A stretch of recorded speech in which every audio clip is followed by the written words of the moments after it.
आज भी उसके एपिसोड तो पढ़ा हुआ ना कोई नॉवेल्स फॉरएवर में खुशामदीद। नॉवल तुमसे लगन लगी बाय शगुफ्ता कंवर, उसकी ये चौथी एपिसोड है। तो आइए जल्दी से स्टार्ट करते हैं इस एपिसोड को बगैर किसी देर के। तुम्हें पता है मैंने खाला से कहा कि अगर बेटी हुई तो उसका नाम मैं रखूँगी, उसने चहकते हुए कहा। ताहिरा मैं तुमसे बात कर रही हूँ, सुन तो लो। उसके नो रिस्पॉन्स पर उसने उसके हाथ से डाइजेस्ट खींचा। उफ क्या है भाई, दो ना डाइजेस्ट, मैं इतनी अच्छी कहानी पढ़ रही थी। उसने हाथ बढ़ाकर उसके हाथ से लेना चाहा। मेरी बात तो सुनो, मैंने बेबी का नाम खाला को बताया और उन्हें भी बहुत पसंद आया। हाँ जैसे तुम कहोगी, और निगत भाभी रख लेंगी। फालतू की प्लानिंग मत करो, उल्फत और शराफत से वापस करो मेरा डाइजेस्ट, उसने मुंह बनाते हुए कहा। मैंने इसीलिए तो खाला के कान में बात डाली है, उसने अपनी प्लानिंग पर खुद को दाद दी। तुम अच्छे से जानती हो भाभी के सामने खाला की कहाँ चलती है। खैर नाम क्या सोचा है, उसने इश्तियाक से पूछा। रोशानी, और निक नेम रोशे, उसने गाल पर उंगली रखते हुए मुस्कुराकर बताया। नाम तो बहुत अच्छा है, मगर निक नेम रोशे ही क्यों, रोशी या रोशा क्यों नहीं। तायरा उसकी एक्साइटमेंट पर मुस्कुराई। नहीं ना, मुझे बहुत पसंद है रोशे, कितना क्यूट लगता है ना रोशे। और ये भी तुमने डाइजेस्ट में किसी हीरोइन का नाम पढ़ा होगा, तायरा ने हंसते हुए कहा तो वो खिलखिला कर हंस दी। वो काफ़ी देर से खिड़की में खड़ी थी। खिड़की का एक पट खुला होने की वजह से कमरे में अच्छी खासी ठंड हो चुकी थी। नवंबर का महीना शुरू हो चुका था और सरे शाम ही ठंड पड़ना शुरू हो चुकी थी।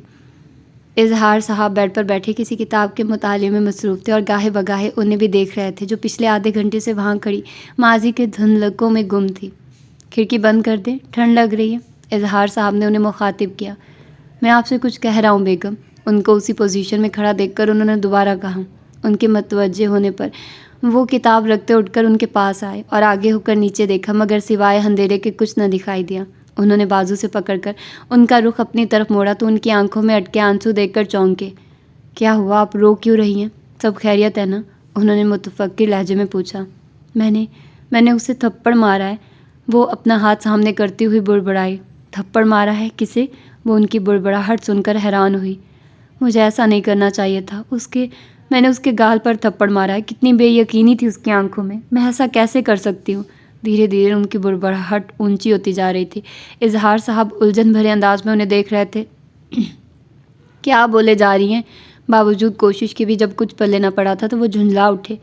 मैं आपसे कुछ पूछ रहा हूँ, किसे थप्पड़ मारा है, गजान को या रुमैसा को। तंग आकर उन्होंने उल्फत बेगम को झुंझोड़ा। रोशे को, उन्होंने आहिस्तगी से कहा। कब से आंख में अटका आंसू बहकर गाल तक जा पहुंचा। रोशे को, उन्होंने ताज्जुब से उन्हें देखा। अगले लम्हे किसी ख्याल के तहत वो ठटके। रोशे मतलब रोशानी को, उन्होंने भरपूर हैरत से पूछा तो उल्फत बेगम ने आहिस्तगी से सर हिला दिया। इजहार साहब ने बेख्तियार उनके बाजू से अपना हाथ हटाया। आपका दिमाग ठीक है, जानती भी हैं क्या कह रही हैं, वो दबा दबा सा चिल्लाए। मैं ऐसा नहीं करना चाहती थी, पता नहीं मुझे क्या हो गया था, जाने कैसे अचानक से मेरा हाथ उठ गया, मेरा ऐसा कोई इरादा नहीं था। वो बेड पर बैठते हुए आहिस्तगी से बोली। आपका इरादा क्या था या नहीं, मगर आपने उसे थप्पड़ मारा है उल्फत बेगम, वो लफ्ज़ों पर जोर देते हुए बोले। अम्मा को पता है इस बात का। जी, उल्फत बेगम ने आंखें साफ करते हुए सर हिलाया। तो उन्होंने आपको कुछ नहीं कहा, उन्होंने हैरत से पूछा, क्योंकि अभी कुछ देर पहले ही तो वो उनके पास से उठकर आ रहे थे और उन्होंने तो ऐसा कुछ नहीं बताया था। नहीं, उल्फत बेगम ने यक लफ्ज़ी जवाब दिया। गाजान जानता है। नहीं, अब की बार भी उन्होंने मुख्तसर जवाब दिया। वो चल हमें उन्हें देखते रहे, जो इस तरह आप किसी कैफियत में अपने हाथ मसल रही थी, फिर गहरी सांस लेकर सामने रखी कुर्सी पर जा बैठे। मुझे तो समझ नहीं आ रहा कि आप करना क्या चाह रही हैं। वो बच्ची आपके बेटे की बीवी और उसकी खुशी, और आप अपने दिल में इतनी नफ़रत पाले बैठी हैं। क्यों, आज तो मुझे वजह बता ही दे। नफ़रत, वो ज़ेरे लब बुड़बुड़ाई। प्लीज़ उल्फत, मेरी बात ध्यान से सुनिए। हमारा बेटा हमसे ख़ास तौर पर आपसे बेइंतहा मोहब्बत करता है। अगर आप अपनी ज़िद से पीछे न हटी तो मैं जानता हूँ गजान पीछे हट जाएगा, मगर मैं ये बात भी जानता हूँ कि फिर आप अपना बेटा खो देंगी। मैं नहीं जानता कि आपको इस बच्ची से आखिर मसला क्या है, क्यों आप उससे इतनी नफ़रत। नहीं, मैं नफ़रत नहीं करती हूँ, मैं भला उससे क्यों नफ़रत करूँगी। उल्फत बेगम ने जल्दी से उसकी बात काटी। तो फिर ये सब क्या है, इस रिश्ते से क्यों मना कर रही हैं और क्यों बिला वजह उसे डांटती हैं। आप नहीं समझेंगे, उनके लहजे में बेबसी दर आई। ओके फाइन, मैं नहीं समझ सकता, मगर आप खुद को तो समझा सकती हैं ना। आप ज़रा ठंडे दिल से सोचिए। रुशाने पढ़ी लिखी, इंडिपेंडेंट, समझदार और सुलझी हुई लड़की है, और सबसे बढ़कर खाजान की पसंद है। सब कुछ एक तरफ करके आपके लिए यही बात अहम होनी चाहिए कि हमारे बेटे की खुशी उसके साथ रहने में है और इसमें इसका कसूर भी नहीं है। बीवी है वो उसकी, निकाह हमने खुद करवाया था, वो शरन और कानूनन इस बात का हक रखता है। आप, मैं या कोई और इस पर एतराज़ नहीं कर सकते। खुदारा समझिए इस बात को। उनको उलझा हुआ देखकर इजहार साहब ने नरमी से समझाना चाहा। मैं कोशिश कर तो रही हूँ और इसी कोशिश के नतीजे में आपने थप्पड़ मार दिया, उन्होंने तंज किया। इसके लिए मैं शर्मिंदा हूँ, उल्फत बेगम ने जल्दी से कहा। होना भी चाहिए, मगर मुझसे नहीं, रुशाने से, क्योंकि तकलीफ़ आपने उसे पहुँचाई है। उस बच्ची की खामोशी का नाजायज़ फ़ायदा उठा रही हैं आप, उन्होंने उठते हुए कहा। इसकी यही खामोशी तो चुभ रही है मुझे, मुताहिरा की तरफ। सब सुनकर भी खामोश क्यों हो जाती है, पलट कर जवाब क्यों नहीं देती। वो ज़ेरे लब बुड़बुड़ाई। इजहार साहब उनकी बुड़बुड़ाहट सुनकर रुके।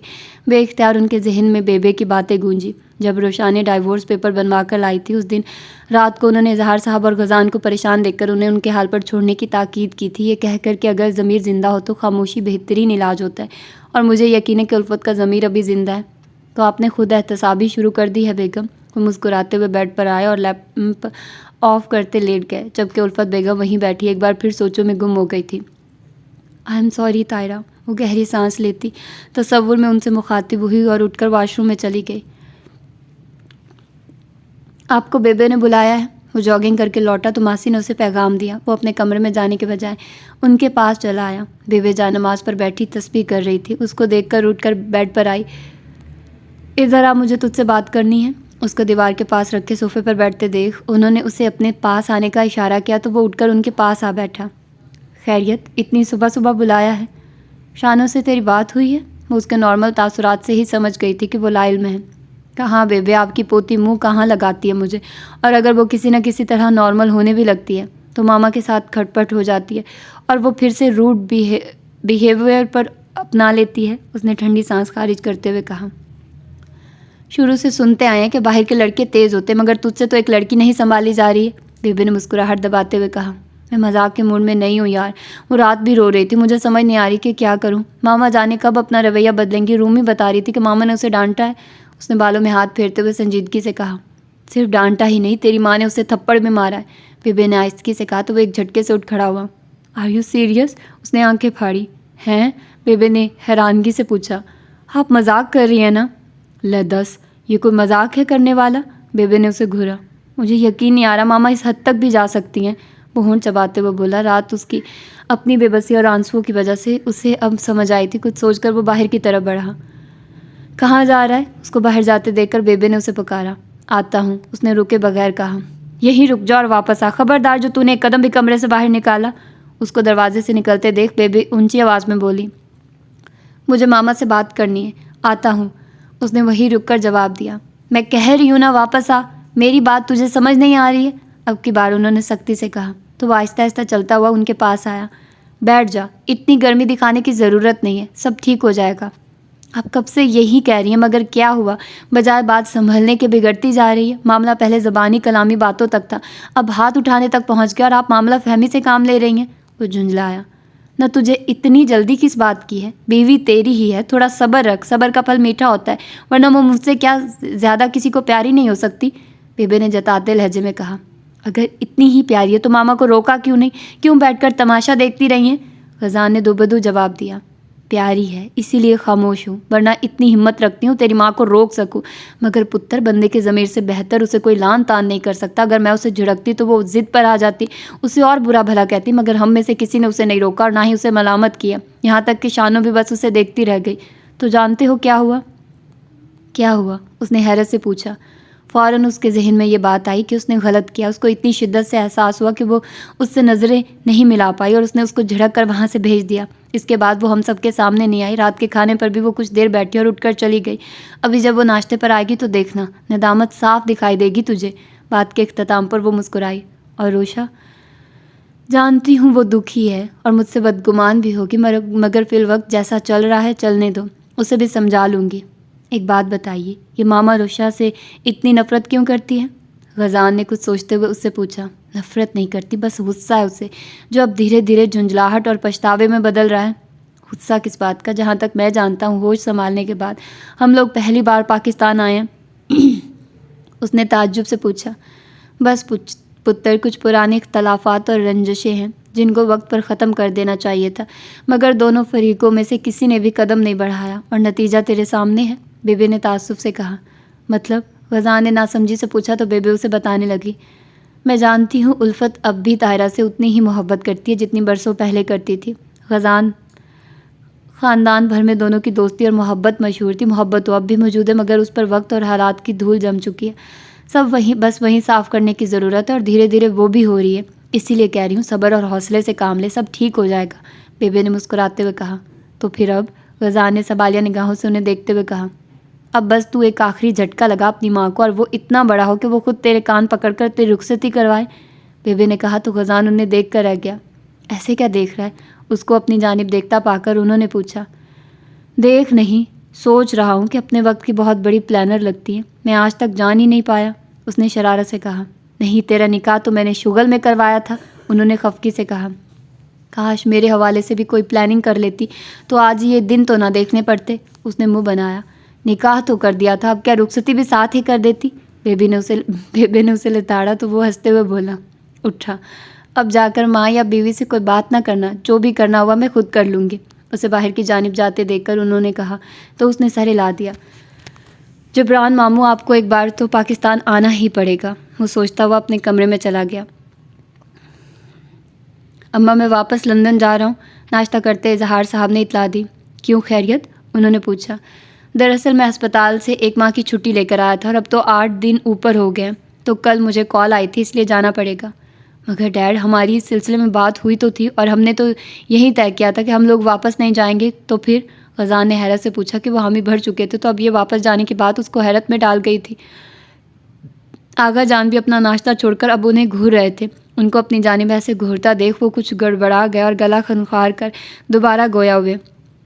आप लोग मुझे ऐसे ही मत देखिए, मैं वहाँ सिर्फ चंद दिन के लिए जा रहा हूँ, डिज़ाइन वगैरह और कुछ और मामलात हैं जो मुझे देखने हैं। आप सब फिक्र मत करें, मैं जल्द ही वापस आ जाऊँगा। उन सबको अपनी तरफ देखता पाकर उन्होंने वजाहत दी। कब तक आएगा? बेबे ने पूछा। ज़्यादा से ज़्यादा 8-10 दिन तक। जो मर्ज़ी आए करो, तुम लोग हमारी कौन सुनता है? रोशाने कहाँ है? और हरीम भी नाश्ते पर नहीं आई?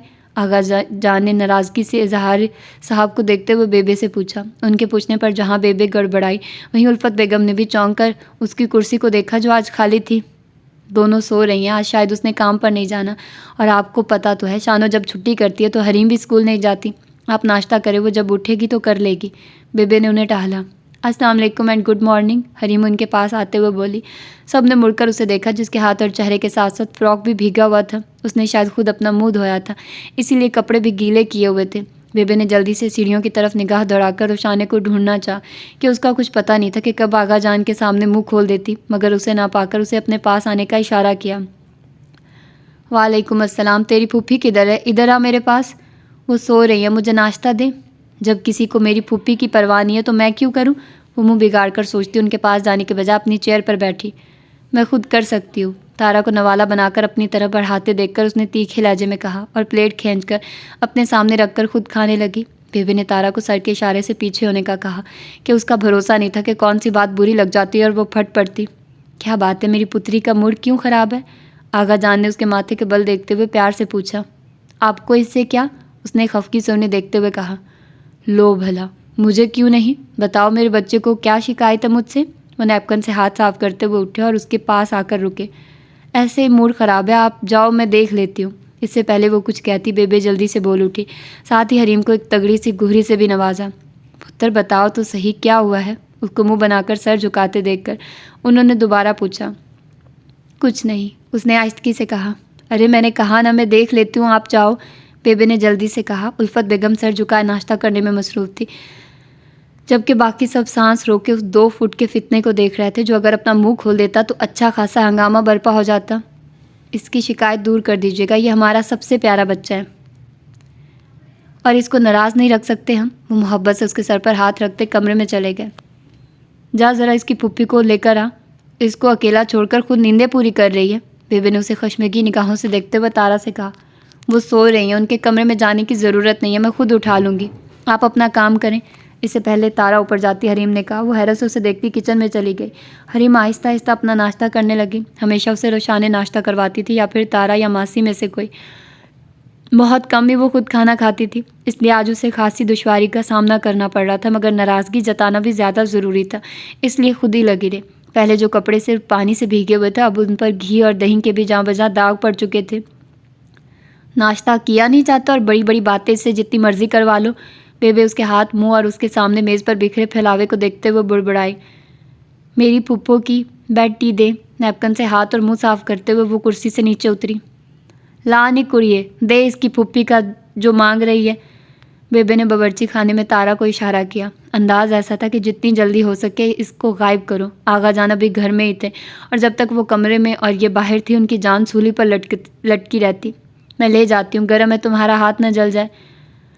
तारा ने उसको हाथ बढ़ाता देखकर कहा। रहने दे, मैं खुद ले जाऊंगी, ज़रूरत नहीं है किसी की। अपनी झूठी मोहब्बत अपने पास रखिए। उसने एड़ियाँ उठाकर उसके हाथ से मग तकरीबन झपटा। आधा मग होने की वजह से चाय छलकने से बचत हो गई थी। हरीम बेटा, किस तरह से बात कर रही हो? बड़ी है तुमसे, बदतमीज़ी नहीं करो। फिरदौस चच्ची ने तारा का फीका पड़ता रंग देखते हुए उससे टोका। अच्छा, मैं बदतमीज़ी करी, और जब रूमी पुप्पी की मामा मेरी पुप्पो को डांटती हैं तब तो कोई उन्हें कुछ नहीं कहता। कल जब उन्होंने मेरी पुप्पो को थप्पड़ मारा तब भी किसी ने उन्हें कुछ नहीं कहा, और मेरी थोड़ी सी बात आपको बदतमीज़ी लग रही है? वो कमर पर हाथ रखे माथे पर बल सजाए उनको लाजवाब कर चुकी थी। बेबे ने जल्दी से मुड़कर अपने कमरे की तरफ देखा।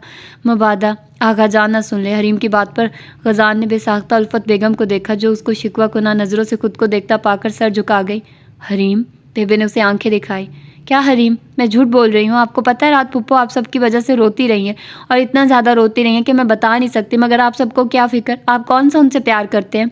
उसकी बात पर सबने बेख्तियार उसे देखा। बेबे जो गुस्से से उसे घूर रही थी, उनके तासुरात अक्सर बदले। उन्होंने उल्फत बेगम को देखते हुए तासुब से सर झटका। क्या मतलब रोशी रोती रही है, क्यों? फिरदौस चच्ची बेख्तियार उठकर उसके पास आए। जैसे आपको पता नहीं है ना। उसने उल्फत बेगम को जताती नज़रों से देखा और वापस जाने को पलटी। लाओ बेटा, मैं ले जाती हूँ। रिमशा ने आगे बढ़कर उससे मग लेना चाहा। कोई ज़रूरत नहीं है, मैं खुद ही ले जाऊँगी, अपनी पुप्पी का ख्याल मैं रख सकती हूँ। आप सब एक जैसे हो। वो बुड़बुड़ाते हुए मग को दोनों हाथों में थामे ऊपर अपने कमरे में चली गई। मुझे यकीन नहीं आ रहा मामा, गजान अफसोस से कहता उठ गया। खुद को इतने लोगों की नज़रों के हसार में पाकर उल्फत बेगम गोया अपनी नज़रें उठाना ही भूल गई थी। वो कमरे में आई तो रुशान ने फ़ोन पर अपनी सेक्रेटरी से बात कर रही थी। ठीक है, तुम स्टोर चली जाओ, आज मैं नहीं जाऊंगी, तो हो सकता है गजान भी ना आए, तो तुम संभाल लेना। वैसे मुझे याद नहीं था कि तुम्हारी आज से छुट्टी ख़त्म हो रही है। वो हरीम के हाथ में अपने लिए चाय देखकर खुशगवारियाँ से मुस्कुराते हुए बोली। आज तो मुश्किल होगी, वैसे मुझे शहर आना तो है, मगर हो सकता है स्टोर का चक्कर न लगा सकूँ। बिस्मा ने उसके स्टोर पर आने के मुतालिक पूछा तो उसने जवाब दिया। ओके, खुदा हाफिज़, फिर बात होगी, अपना ख्याल रखना। हरीम को मुंतज़िर पाकर उसने फ़ोन रखा और उसकी जानिब मतवज्जे हुई। Good morning फूफो। हरीम उसको फारिग देखकर चहकी। Good morning. वो मोबाइल साइड टेबल पर रखते हुए उठी। आपकी बेड टी? उसने मग उसकी तरफ बढ़ाया। अरे वाह, मगर तुम क्यों ले आई? तारा या मासी से कहती वो दे जाती। उसके हाथ से चाय लेते हुए वो मुस्कुराई। ये क्या हाल बना रखा है? उसके कपड़ों का हशर देखते हुए उसकी मुस्कुराहट गायब हुई। मैंने खुद नाश्ता किया है, उसने फ़ख्र से इतला दी। या अल्लाह हरीम, क्या करती हो? ऐसे नाश्ता कौन करता है? रुशाने ने अपना माथा पीटा। पहली बार में ऐसा ही होता है, उसने लापरवाही से कहा। वो मग रखती अलमारी से उसके कपड़े निकालकर उसे लिए वॉशरूम में आई और उसे चेंज करवाने लगी। एक ही घंटे में तुम दूसरी बार चेंज कर चुकी हो, अब ख्याल रख करना। वो उसका हाथ पकड़े बाहर निकलते हुए बोली और तौलिए से अपने हाथ मुंह पूंछते हुए चाय उठाकर बाहर की तरफ बढ़ी कि हरीम भागती उसके सामने आई। क्या? उसको अपना रास्ता रोक के खड़ा देखकर उसने पूछा। मुझे उठाइए। उसने अपनी बाहें फैलाई। ओके जनाब। उसने मग दीवार के पास रखी, मेज़ पर रखा और झुककर उसे उठाया और दूसरे हाथ से चाय का मग उठाती बाहर निकल गई। तुम्हारे चक्कर में मेरी चाय ठंडी हो गई है। सीढ़ियाँ उतरती चाय का घूंट लेती वो उसे लिए बावर्ची खाने में आई। हाँ तो किसने कहा था मुझे चेंज करवाइए, पहले चाय पी लेती। उसने फ़ौरन जवाब दिया। तो अब आप यहाँ बैठो, मैं चाय गर्म कर लूँ। रुशाने ने उसे गोद से उतारना चाहा। उन दोनों को वहाँ देखकर तारा उनकी जानिब मतवज्जे हुई। लाओ मैं कर देती हूँ। कुछ देर पहले हरीम की बात सुनकर कि वो रोती रही, उसे शिद्दत से एहसास हुआ था कि वो उसके साथ ज़्यादती कर गई। इसमें उसकी तो गलती नहीं थी। नहीं, मैंने नहीं नीचे उतरना। हरीम ने नफ़ी में सर हिलाया। अच्छा भाई, मैं ऐसे ही कर लेती हूँ। वो तारा को नज़रअंदाज करती पैन चूल्हे पर रखकर उसमें चाय डालकर आग जलाने लगी। मैं नहीं बना देती हूँ, तारा ने उसकी तरफ से नो लिफ्ट देखकर कहा। तुम आज स्कूल नहीं गई? एक नज़र उस पर डालते हुए उसने हरीम को मुखातिब किया। मैंने सोचा आप नहीं जाएंगी तो मैं भी छुट्टी कर लेती हूँ, उसने खिलखिलाते हुए जवाब दिया। चाय उबलने लगी थी। रात कोई बड़े प्लान कर रहा था कि अब से डेली स्कूल जाया करूँगी और अच्छे से पढ़ाई करनी है। अब पता नहीं वो कौन था। रुशाने सोचने की एक्टिंग करते हुए चाय मग में अंडेलने लगी। रोशी सुनो, आई एम सॉरी। उसको बाहर निकलता देखकर तारा जल्दी से बोली, मगर वो जवाब दिए बिना बाहर निकल गई। क्या ज़रूरत थी इतनी बकवास करने की? उसने खुद को कोसा। हम कहीं बाहर घूमने चले मसलन? रुशाने उसे उठाए लॉन में वॉक करते हुए चाय भी पी रही थी। कहीं बहुत दूर, जहाँ बस मैं और आप हो और ढेर सारा एंजॉय करें। उसने आंखें घुमाई। और स्कूल कौन जाएगा? चली जाऊंगी, स्कूल कौन सा भागा जा रहा है? हरीम ने बेजारी से कहा। नालायक स्टूडेंट, रुशानी ने नाक चढ़ाते हुए कहा। Love you पुप्पो। उसकी गर्दन में मुंह छुपाते हुए उसने बात बदली। गंदा बच्चा। रुशानी उसकी हरकत पर हंसते हुए वापस मुड़कर मग लॉन में रखी कुर्सी पर रखकर दोबारा से टहलने लगी। क्या मैं भी आ सकती हूँ? रुमैसा ने हॉल के दरवाजे में खड़े होकर पूछा और उसके जवाब का इंतज़ार किए बिना उसके साथ चलने लगी। नाराज़ है मुझसे? उसको खामोशी देखकर उसने पूछा। आई नो मामा ने ज़्यादती किया, तुम्हारी गलती नहीं थी, उनकी तरफ से मैं माफ़ी मांगती हूँ। प्लीज़ तुम उनकी बातों को दिल पर मत लेना। वो दिल की बुरी नहीं है और ना ही वो किसी से इतना रूड बिहेव करती है। पता नहीं उनका तुम्हारे साथ इतना सख्त रवैया क्यों है। प्लीज़ रूमी, अगर तुम्हारा मुझसे बातचीत करना ताईजान को नहीं अच्छा लगता तो मत किया करो। मैं किसी दिन बदतमीज़ी कर जाऊंगी जिसका बाद में मुझे भी अफसोस होगा। सो प्लीज़ तुम ख्याल रखा करो। अब जाओ यहाँ से। अगर उन्होंने देख लिया तो तुम्हें तो कुछ नहीं कहेंगी, मगर मुझे ज़रूर बातें सुनाएंगी। उसने सपाट लहजे में कहा। तुम मामा की वजह से मुझसे तो नाराज़ ना हो? रुमैसा ने लजाजत से कहा। ओके, मैं ही चली जाती हूँ। उसको वहीं मौजूद देखकर वो अंदर चली गई। यार रोशी, सुने तो सही मेरी क्या। वो बोलती उसके पीछे आ रही थी कि हॉल में मौजूद उल्फत बेगम को देखकर उसके कदमों और ज़बान को ब्रेक लगी। क्या हुआ? उन्होंने रुशाने को कमरे में जाता और रुमैसा को अचानक खामोश होते देखकर पूछा।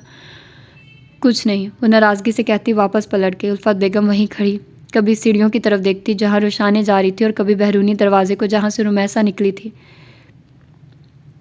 जी अम्मा, आपने बुलाया? फिरदौस चच्ची ने कमरे में दाखिल होते हुए पूछा। हाँ, इधर आ ज़रा। मैं सोच रही थी कि तू शहर का चक्कर लगा ले और साथ ही रूमी के लिए जेवर बनने के लिए दे आ और शानों से कहकर कुछ कपड़े भी मंगवा ले। रूमी को दिखा लेना, जो उसे अच्छा लगे वो रख लेना, या फिर एक काम कर, उसे शानों के साथ ही भेज दे। उसे जो अच्छा लगेगा खुद ही ले लेगी। लेकिन अम्मा, इजहार भाई की तो शाम की फ़्लाइट है ना। तो मैं कौन सा कल रस्म रखने का कह रही हूँ। 100 काम होते, अभी से शुरू करेंगी तो ही निपटेंगे, और करने भी तूने अकेली ने है। रिमशा कॉलेज चली जाती है, शानो अपने काम पर, और उल्फत को भी अपनी तैयारियां करनी है। लिहाजा तू अभी से लग जा काम पर। बेबे ने कहा।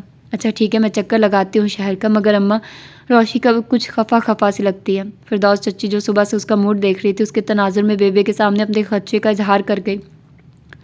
जानती हूँ वो नाराज़ है हमसे, मगर उस वक्त हालात का तकाजा यही है कि खामोशी इख्तियार की जाए। अम्मा, अब ऐसी भी क्या मसलियत। भाभी पहले महज कड़वी कसीली बातें सुनाती थी, मगर अब हाथ भी उठा दिया। सच कहूँ तो मुझे उनकी ये हरकत ज़रा नहीं भाई।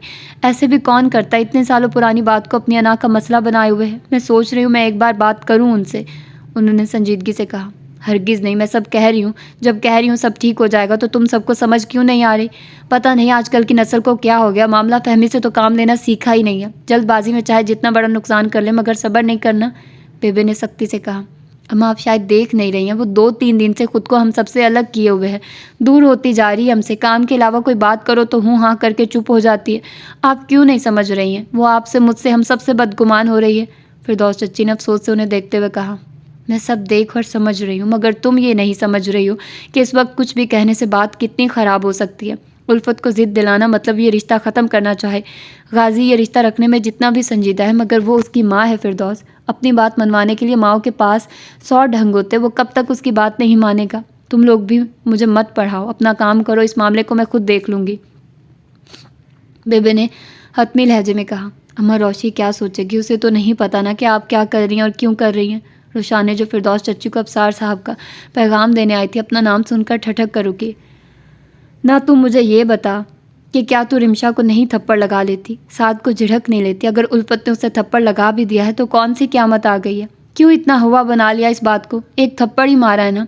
देख फिरदौस, तेरा अब उससे बड़ा नाजुक रिश्ता बनने जा रहा है। तेरी होने वाली बहू की माँ है। अगर अभी से ही खटपट शुरू हो गई तो सारी ज़िंदगी कैसे निभेगी? इसलिए ये आलतू फालतू के ख्यालात। बोलते हुए उनकी नज़र दरवाजे की तरफ गई, जहाँ दरवाजे के बीचों बीच रुशाने खड़ी थी। उसके तासुरात से लग रहा था कि उसने आधी बात सुनी और आधी बात हमेशा बदगुमानी का बायस बनती है। उनको खामोश होता देखकर उल्फत चच्ची ने पलट कर देखा तो उसे देखकर जल्दी से उठी। आओ बेटा, हम अभी तुम्हारे बारे में ही बात कर रहे थे। वो मुस्कुराती हुई उसकी तरफ बढ़ी। जी मैंने सुन लिया है। खैर चाचू की कॉल आई थी, 5 लोगों के खाने का कह रहे हैं, और ये भी कि खाना आप खुद बनाइएगा। वो बेतासुर अंदाज में कहती एक सपाट निगाह बेबे पर डालती कमरे से निकल गई।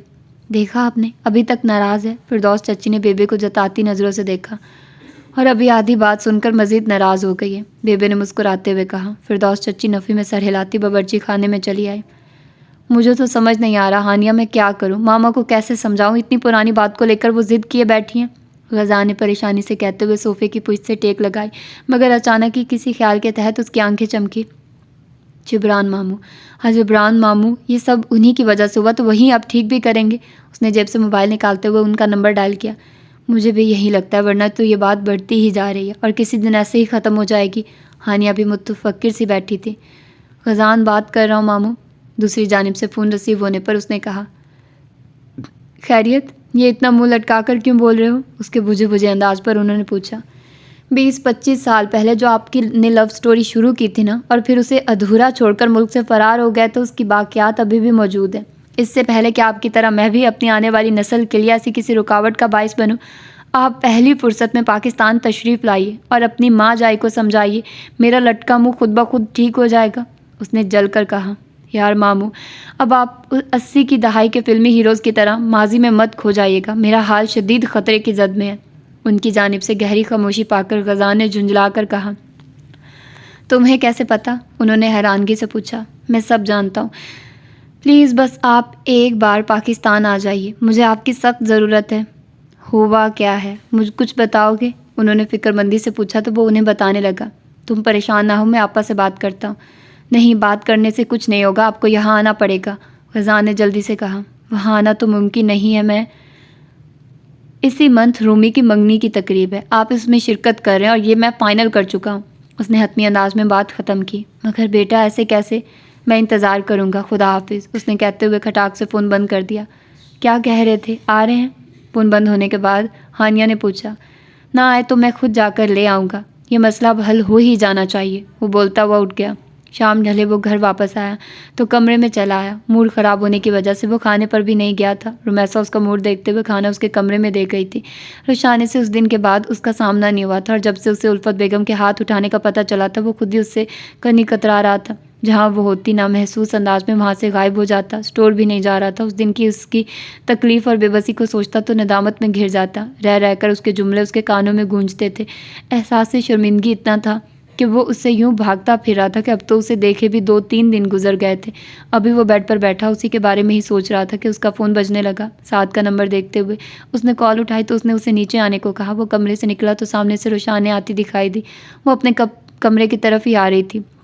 उसको सामने से आता देखकर वो वापस पलट जाना चाहता था, मगर कदम साथ नहीं दे रहे थे। दिल चाह रहा था कि वो उसके खुद तक पहुंचने से पहले पहले कहीं गायब हो जाए, मगर कदम थे कि उठने से इनकारी हो चुके थे। वो लम्हा ब लम्हा उसके करीब आ रही थी और वो साकित सा खड़ा था, जैसे कोई पत्थर का मुजस्मा हो। जैसे वो उसके करीब पहुंची उसकी निगाहें झुक गई। उसके पास से गुजर वो रुकी और गर्दन मोड़कर उसे देखा, जो दूसरी जानिब मुंह किए खड़ा था। उसकी आंखों में ढेरों हैरत दर आई। गज़ान, उसने बेसाख्ता उसे पुकारा। कुछ दिन पहले जो उसके सामने हाथ जोड़े खड़ी थी कि उसके रास्ते में ना आए, अब खुद पुकार बैठी थी। वो जो समझ रहा था कि वो अपने कमरे में चली गई होगी, अपने करीब से आई उसकी आवाज़ पर चौंका, मगर पलटा नहीं था। वो चलती हुई उसके सामने आ खड़ी हुई। Are you okay? गज़ान और यूँ बिहेव करे, नामुमकिन सी बात थी। वो उसके फ़िक्रमंदाना लबो लहजे पर चाह कर भी ना मुस्कुरा सका। हाँ, आई एम ओके। नहीं, लग नहीं रहे हो। उसने आंखें सुकेड़ कर उसे देखा। शायद। उसने नज़रें मिलाए बगैर जवाब दिया। कोई प्रॉब्लम है? उसका अंदाज़ उसे मुसलसल खटक रहा था। आई एम सॉरी, उसने इधर उधर देखते हुए कहा। किस लिए? उसने ताज्जुब से पूछा। पता नहीं, वो कहकर तेज़ तेज़ कदमों से नीचे चला गया। अजीब इंसान है, पल में तोला पल में माशा। उसने मुड़कर उसको देखते हुए सोचा और कंधे उचका के आगे चली गई। हाँ बोलो, क्या हुआ है? वो नीचे आया तो साहद लैपटॉप लिए हॉल में बैठा था। रेस्टोरेंट की जो डील चल रही थी वो लोग फाइनल करना चाह रहे हैं, तो बताओ क्या करना है? तुम रोशा से बात कर लो, उसको सारी तफसीलात बताओ और उसके साथ डिस्कस करके देखो क्या कहती है, फिर देखते हैं। गज़ान ने उसके पास बैठते हुए कहा। तफसील तो वही है जो तुम उसे बता चुके हो, नया तो कुछ ऐड नहीं किया ना हमने, साद ने मसरूफ़ से अंदाज में कहा। यार दरअसल मैं उससे बात नहीं कर पाया, गज़ान ने सर खुजाते हुए कहा तो साद ने चौंक कर सर उठाया। मतलब ये कि वो इस बारे में कुछ नहीं जानती। क्यों? साद ने अचंभे से पूछा। क्योंकि मैंने उसे बताया ही नहीं, उसने जवाब दिया। और बताया क्यों नहीं? वो लैपटॉप एक तरफ रखता मुकम्मल उसकी तरफ घूमा। उस दिन मैं उसे बताने गया था मगर वो कुछ अपसेट थी और बाद में मुझे मौका नहीं मिला। उसने सर खुजाया। लाइक सीरियसली, तो मुझसे बिजनेस से मुतालिक बात करनी थी, इजहार मोहब्बत नहीं करना था जो तुम मौके की तलाश में थे। यार वो परेशान थी तो क्या अभी भी वक्त है? गजान, मुझे साफ साफ बता दो कि वाकई तुम बिजनेस के लिए संजीदा हो या सिर्फ टाइम पास कर रहे हो। साद ने गसीले लहजे में कहा। अच्छा बस भी करो, अब तुम ज़्यादा कर रहे हो। कह तो रहा हूँ कि उस दिन वो मामा की वजह से परेशान थी और टेंशन में बाद में मेरे भी जहन से निकल गया। उसके कड़े तेवरों से खाइफ होते गजान ने उसे टोका। मैं ज़्यादा कर रहा हूँ, तुम अपनी हरकत पर गौर करो। बिजनेस में उसे पार्टनर बना रहे हो, डील तकरीबन फाइनल हो चुकी है और वो हर चीज़ से यकसर लाइल में। कितनी मज़हका खेज बात है ना। साद का बस नहीं चल रहा था कि पास पड़ा लैपटॉप उठाकर उसके सर में दे मारता। ओके रिलैक्स, मैं बात करता हूँ, गजान उठते हुए बोला। रहने दो तुम, मैं खुद बात करता हूँ। इंतहाई गैर जिम्मेदार और लापरवाह शख्स हो तुम, पता नहीं काम कैसे करोगे। वो बुड़बड़ाते हुए उसका नंबर डायल करने लगा। नीचे आओ, मुझे तुमसे ज़रूरी डिस्कशन करनी है। उसके फ़ोन उठाने पर साद ने कहकर फ़ोन बंद कर दिया और गजान को कड़ी निगाहों से देखते हुए लैपटॉप पर स्लाइड्स देखने लगा। अब अपना मुंह बंद रखने की हत्तुल बसी कोशिश करना, वरना मैं सारा मलबा तुम पर डाल दूंगा। रुशाने को नीचे आते देखकर उसने गजान को तनबीह की और ख़ुद मुख्तलिफ फ़ोल्डर से फाइल्स, वीडियोज़ और दीगर डेटा खोलने लगा। हाँ जी बताओ। रुशाने सोफे पर से कुशन उठाकर गोद में रखते हुए साद के पास बैठी। मैंने डील कर ली है, तो तुम एक बार ज़रा देख लो। वो सीधा मुद्दे पर आया और साथ ही गजान को घुरी दिखाई, क्योंकि जानता था कि अभी कुछ ही देर में उसकी इज्जत अफजाई घर के आखिरी कोने तक सुनाई देगी और वजह वही होगा। कौन सी डील? रुशाने ने हैरत से पूछा। वही कैफ़े वाली। कैफ़े वाली कौन सी? जहाँ तक मुझे याद है हमारी इस सिलसिले में कभी कोई बात नहीं हुई। वो जेन पर जोर देते हुए याद करने लगी।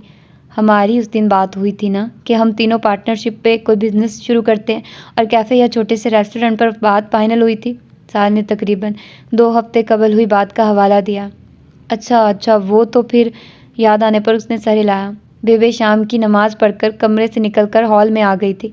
तारा और फिरदौस चच्ची बावर्ची खाने में रात का खाना बना रही थी और उल्फत बेगम भी आजकल उनका कुछ हाथ बटा देती थी, तो वो भी उनके साथ ही थी। रिमशा और रुमैसा मोबाइल में घुसी एक दूसरे को कुछ दिखा रही थी।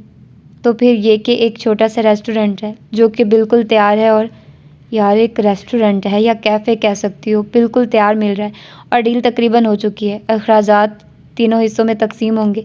कल 2:30 बजे फाइनल मीटिंग है, इसके बाद रेस्टोरेंट हमारे अंडर होगा। तो तुम सब चीज़ें देख लो और कल मीटिंग अटेंड कर लेना। साद को सोच कर एहतियात से बोलते देखकर गजान ने उसको टोकते हुए एक ही सांस में सारी तफसील बता दी। साद ने बाकायदा अपना सर पीटा। रुशान ने हैरत से उसे देखते हुए जेन में उसकी की गई बात को दोहरा रही थी। क्या हुआ, ऐसे क्या देख रही हो? उसको शहादत की उंगली मुंह पर रखे मुसलसल खुद को देखता पाकर उसने पूछा। क्या मासूमियत थी वो उसे देख कर रह गई। तुम लोग शायद मजाक के मूड में, खामखा मेरा टाइम ज़ाया किया। वो कुशन सोफे पर रखती हुई जाने के लिए उठी। इसमें मजाक वाली क्या बात है? जो बात है वही बताइए। गजान की बात पर वो रुक कर एड़ियों के बल घूमी। मतलब ये जो बात अभी तुमने कही है वो मजाक नहीं था। क्यों साद? उसने अब की बार साद को देखा जो गजान को खा जाने वाली निगाहों से देख रहा था। वो ठीक कह रहा है, उसने मरे मरे अंदाज में जवाब दिया। उसका रद्द अमल ऐन उसकी तवक्को के मुताबिक था। Are you serious? क्या पागल वागल हो गए हो? वो दबा दबा सा चीखी। आई नो हमारी गलती है, मगर मैंने सोचा था तुम्हें बता दूं, मगर वक्त नहीं मिल सका। Oh really? तुम इतना गुस्सा क्यों कर रही हो? अब बता तो रहे हैं, तो अभी बैठकर देख लेते हैं। तुम्हें जो चीज़ नहीं अच्छी लगी उसे कट ऑफ कर देंगे। हस्बे साबिक गजान ने अपनी टांग उड़ानी मुनासिब समझी। तो ये एहसान भी ना करते ना, सीधा मीटिंग रूम में ले जाकर बिठा देते। उसने तंजिया निगाहों से उसे देखा। क्यों इतना भड़क रही है? आराम से बात कर ले। उसको गुस्से में देखकर बेबे ने कहा। बेबे आपके ये पोते करोड़ों की डील लाकर मेरे सर पर मार रहे हैं, और हैरत की बात यह है कि चंद घंटे पहले मुझे इतला दे रहे हैं कि आकर साइन कर लेना। आप भड़कने की बात कर रही हैं? बेबे मेरा बीपी हाई हो रहा है, उसने पलटकर चबा चबा कर कहा। बेबे को बात तो नहीं समझ आई थी, मगर करोड़ों का लफ्ज़ सुनकर चुप हो गई थी। ठीक है, हमने नहीं बताया, मगर हमने बहुत सोच समझ कर और सब कुछ एहतियात से देखभाल कर किया। हम एक बार फिर डिस्कस कर लेते हैं। It's not a big deal. Ghazan को लगा कि शायद वो खुद से डिस्कस न किए जाने पर गुस्सा कर रही है। It is a big deal mister Ghazan Ali. मसला ये नहीं है कि मुझसे डिस्कस नहीं किया, मसला ये है कि आप लोगों ने मुझे इन्फॉर्म नहीं किया। आप बच्चे हैं क्या? आपको नहीं पता बड़ी डील के लिए अमाउंट भी बड़ी ही चाहिए होती है, और मैं एक रात में इतनी अमाउंट कहाँ से अरेंज करूँगी? अब की बार वो जो दाढ़ी, तो गजान ने बेख्तियार साद को देखा जो उसे टांग पर टांग रखे बेचैनी से बाएं टांग हिला रहा था। क्या हुआ, सब ठीक है? उसकी तेज़ आवाज़ सुनकर फिरदौस चच्ची और उल्फत बेगम बावर्ची खाने से निकली तो उन दोनों को मुजरिमों की तरह सर झुकाए बैठा देखकर हैरान हुई। फिरदौस चच्ची तो वापस पलट गई, मगर उल्फत बेगम उनके पास आ खड़ी हुई। रुशानी उन्हें एक नज़र देखकर पेशानी मसलते हुए टहलने लगी। जी मामा, गज़ान ने उन्हें मुंतज़िर निगाहों से खुद को देखता पाकर जवाब दिया। वो मुतजस्सिस सी वहीं बैठ गई। अच्छा ठीक है, इट्स ओके, हम कुछ एक साथ कर लेंगे, टेंशन ना लो, मैं कुछ ना कुछ कर लूँगी। उनको परेशान देखकर उसने कहा तो साद ने गज़ान को देखा और साथ ही कोई इशारा किया, मगर वो रुशानी के तेवर देखकर उसे बिना जवाब दिए नज़रें फेर गया। साद उसके नज़रें फेरने पर दांत पीस कर रह गया। एक और बात है, साद ने हिम्मत मुजतमा करते और गला खनकार कर डरते डरते अपनी ज़बान खोली। क्या? उसने रुक कर पूछा। हमें सारे ड्यूज़ यकबारगी क्लियर करने होंगे। उन्होंने कहा था कि इंस्टॉलमेंट या लेट का ऑप्शन नहीं है और मैंने ओके कर दिया। उसने दूसरा बम्ब उसके सर पर फोड़ा और सही मायनों में रोशानी को धचका लगा। वो बेयकीनी से उसे देखने लगी। For God sake, business plan में सबसे अहम और लास्ट एलिमेंट फंडिंग और फाइनेंशियल प्रोजेक्शन का होता है। इस बात को कैसे मिस कर सकते हो? तुम लोगों के पास वाकई बिजनेस की ही डिग्रीज है ना? आई स्वेयर मेरी गलती नहीं है, मैंने काफ़ी दिन पहले कहा था कि तुम्हें बता दूं, मगर इसने कहा मैं खुद ही बता दूंगा तो मैं खामोश हो गया। साद ने जल्दी से गज़ान की तरफ इशारा किया। मैं उस दिन तुम्हें यही बताने के लिए गया था तुम्हारे पीछे, मगर तुम कुछ अपसेट थी तो बता नहीं सका और बाद में मैं भी मौका नहीं मिला, वरना मैंने जानबूझकर नहीं किया। उसे खुद को देखते पाकर कहा। तो तुम्हें इतनी अहम बात करने के लिए मौके की तलाश थी, लाइक सीरियसली? उसने तेज़ लहजे में कहा। क्या हो गया पुत्र, आराम से बैठकर बात कर ले, क्यों खामखा में गुस्सा कर रही है? बेबे ने दोबारा उसको टोका। यार बेबे, ये बंदा बिना मौका महल देखे बिना रुके मेरे साथ मुसलसल फजूल गोई कर सकता है, मगर काम की बात करने के लिए इसे मौके की तलाश थी। मेरा दिल चाह रहा है इसके साथ कुछ कर दूं या अपने साथ। उसने गुस्से और बेबसी के मिले जुले तासुरात से कहा। पुत्र, गुस्से से मसले का हल तो नहीं निकल सकता ना, बैठकर ठंडे दिमाग से सोचो, हो जाएगा इंशाल्लाह। यहाँ आकर बैठ मेरे पास, बेबे ने उसे पचकारा। अरे आ तो सही, फालतू में अपना खून जला रही है। बेबे ने हाथ बढ़ाया तो वो पैर पटकती उनके पास जा बैठी। देख तो सही कैसे लाल सुर्ख हुई पड़ी है, कभी गुस्से और लान तान से भी मसले का हल निकाला है। जालपत इसके लिए पानी ला। बेबे ने उसके बाल कानों के पीछे करते हुए कहा तो उन्होंने पानी लाकर उसे थमाया। चल शाबाश, पी ले, गुस्सा दफा हो जाएगा। बेबे ने उनके हाथ से गिलास लेकर उसके होंठों से लगाया। कभी तो संजीदा हो जाया करो। उल्फत बेगम ने तासुब से गज़ान को देखा। मैंने जानबूझकर नहीं किया, वो धीरे से बोला तो वह सर झटकती उठ गई। तुम बैंक से लोन का कुछ कर लो। गज़ान उसको कुछ हद तक नॉर्मल होता देखकर फिर से उसके ब्लड प्रेशर हाई करने का सबब बना। मैं ऑलरेडी बैंक से लोन ले चुकी हूँ, अभी उसकी 3 किस्तें रहती हैं। बैंक मेरे बाप का नहीं है जो मुझे लोन पर लोन मिल जाएगा। उसने भुना कर कहा। हमारी अमाउंट तो अरेंज हो चुकी है, अब तुम देख लो, अगर नहीं हो सकता तो हम ये डील कैंसिल कर देते हैं। साद ने लैपटॉप बंद करते हुए मायूसी से कहा। नहीं, कुछ सोचने दो। उसने नफ़े में सर हिलाया। खैर ये मुझे दो और बाकी भी कुछ सोच कर बताती हूँ। वो लैपटॉप उठाकर जाते जाते कुछ याद आने पर रुकी। आज पहली बार था इसलिए जाने दे रही हूँ। आइंदा अगर कुछ डिस्कस करना हो तो खुद ही जहमत कर लेना। और तुम, इंतहाई गैर जिम्मेदाराना अंदाज़ है तुम्हारा, किसी मामले में तो संजीदगी इख्तियार कर लो। वो सर्द लहजे में कहती वहाँ से चली गई। कितनी हिटलर है ये, मैंने तो आज देखा है। उसके जाने के बाद गज़ान झरझरी लेता साद से बोला। बेटा तेरा अभी इससे ढंग से पाला नहीं पड़ा, इसीलिए इतना हल्का ले रहा है। काम के मामले में इससे खड़ूस बंदा तो देखेगा भी नहीं। और जो तुमने आज करवाई है ना मेरी, मैं तुझे बहुत बुरा फंसाने वाला हूँ, ये बात याद रखना। मुझसे घूरता हुआ उठ गया। लो जी, हर बंदा मुझ पर ही चढ़ दौड़ता है, जैसे हर गलती मेरी ही है। ऐसा कुछ गलत भी नहीं कह रहे, तुम हर बात को चुटकियों में उड़ा देते हो। अब तुम बच्चे नहीं रहे, बड़े हो गए हो, तालीम मुकम्मल कर चुके हो, तो अपने बारे में कुछ सोचो। कब तक यूं ही शतरबे मुहार की तरह फिरते रहोगे? उल्फत बेगम ने उसे चाय देते हुए कहा। हाँ तो कर देना मेरी शादी और डाल दे मुझे मुहार, मैंने कब मना किया है? उसने कंधे उचकाते हुए लापरवाही से कहा। अरे ऐसे मत देखिए मुझे, आपको नहीं रोशा पसंद तो ना करे, उसके साथ और लड़कियां मर गई हैं क्या? किसी से भी करवा दे, मुझे एतराज़ नहीं है। उन्हें खुद को घूरता पाकर कहते हुए आराम से चाय का सिप लेने लगा। क्या मतलब? वो ट्रे रखती उसके पास बैठी। मतलब ये कि आप भी नहीं चाहती कि रोशा के साथ रुखसती, और अब मैं भी नहीं चाहता। देखिए ना, कितने दिनों से इसको मनाने की कोशिश कर रहा हूँ, मगर वो सीधे मुँह बात तक करना तो पसंद नहीं करती, और आज भी फालतू में इतनी बातें सुना गई है। मैं भी इस सारे चक्कर से बोर हो गया हूँ, तो आप बस उसे कैंसिल करें और किसी भी लड़की को ढूंढकर उसके साथ मेरी शादी करवा दें। एंड इट्स फाइनल, मुझे अब इस लड़की से कोई रिश्ता नहीं रखना। उसने हतमी लहजे में कहा। चेहरे और आंखों में बेतहाशा संजीदगी थी। उल्फत बेगम एक टिक उसे देखते हुए अंदाज़ा लगाने की कोशिश कर रही थी कि आया वो मजाक कर रहा है या संजीदा। भाई आपकी तबीयत तो ठीक है ना? क्या बोले जा रहे? रुमैसा मोबाइल वहीं फेंकती है कि जस्ट में उस तक पहुंची। सही कह रहा हूँ, मैं समझ गया हूँ कि रोशा ने रोशाने इस पत्थर का नाम है जिसमें कभी सुराख नहीं हो सकता, बस खुद को ही लहूलुहान करना। और वैसे भी जब उसकी माँ मोहब्बत में वफा नहीं कर सकी तो बेटी क्या करेगी। मुल्फत बेगम के बदलते तासुरात देखते हुए नामहसूस अंदाज में उनसे खिसक कर दूर हुआ। मतलब मैं समझी नहीं। रुमैसा ने उलझ कर पहले उसे और फिर उल्फत बेगम को देखा जो उसके यूं अचानक मुंह खोलने पर हौंक मनी उसे देख रही थी। अरे भाई, सीधी सी बात है, जब ताहिरा चची मोहब्बत करके जुबरान मामू को बीच रास्ते में छोड़ सकती हैं तो रोशाने मेरे साथ क्या वफा करेगी। आपकी नफरत जायज़ है मामा, मुझे आपसे कोई गिला नहीं है। खजान ने मग पर गिरफ्त मजबूत की कि कहीं ऐसा ना हो वो उसी को हथियार के तौर पर इस्तेमाल करते हुए उसका सर फाड़ दे। शट अप खजान, क्या बकवास कर रहे हो। उल्फत बेगम एक झटके से उठी। मैं बकवास नहीं कर रहा, सच कह रहा हूँ। क्या किया उन्होंने मामू के साथ, आपके साथ। उन्होंने मामू को अकेला छोड़ दिया और नतीजे में वो आप सबको छोड़कर चले गए। ताहिरा चच्ची तो आपकी दोस्त थी ना, तो वो आपके साथ ऐसा कैसे कर सकती थी। वो उठकर उनके सामने आया। बस बहुत हो गया, अगर तुमने मजीद एक लफ्ज़ भी बोला ना तो मैं तुम्हारा मुंह तोड़ने से भी गुरेज नहीं करूँगी, समझे। उसकी चलती ज़बान को रुकता न देखकर उन्होंने चबा चबा कर कहा। वो जाने क्या करना चाह रहा था जो खामोश होने में नहीं आ रहा था। आप ताहिरा चच्ची की तरफदारी कर रही हैं जो। हाँ कर रही हूँ, और दोबारा मैं तुम्हारे मुंह से इस किस्म की बकवास ना सुनूं, वरना मुझसे बुरा कोई नहीं होगा। उसे तनबीह करती ऊपर चली गई। उसने सीटी बजाते हुए चाय का मग मुंह को लगाया।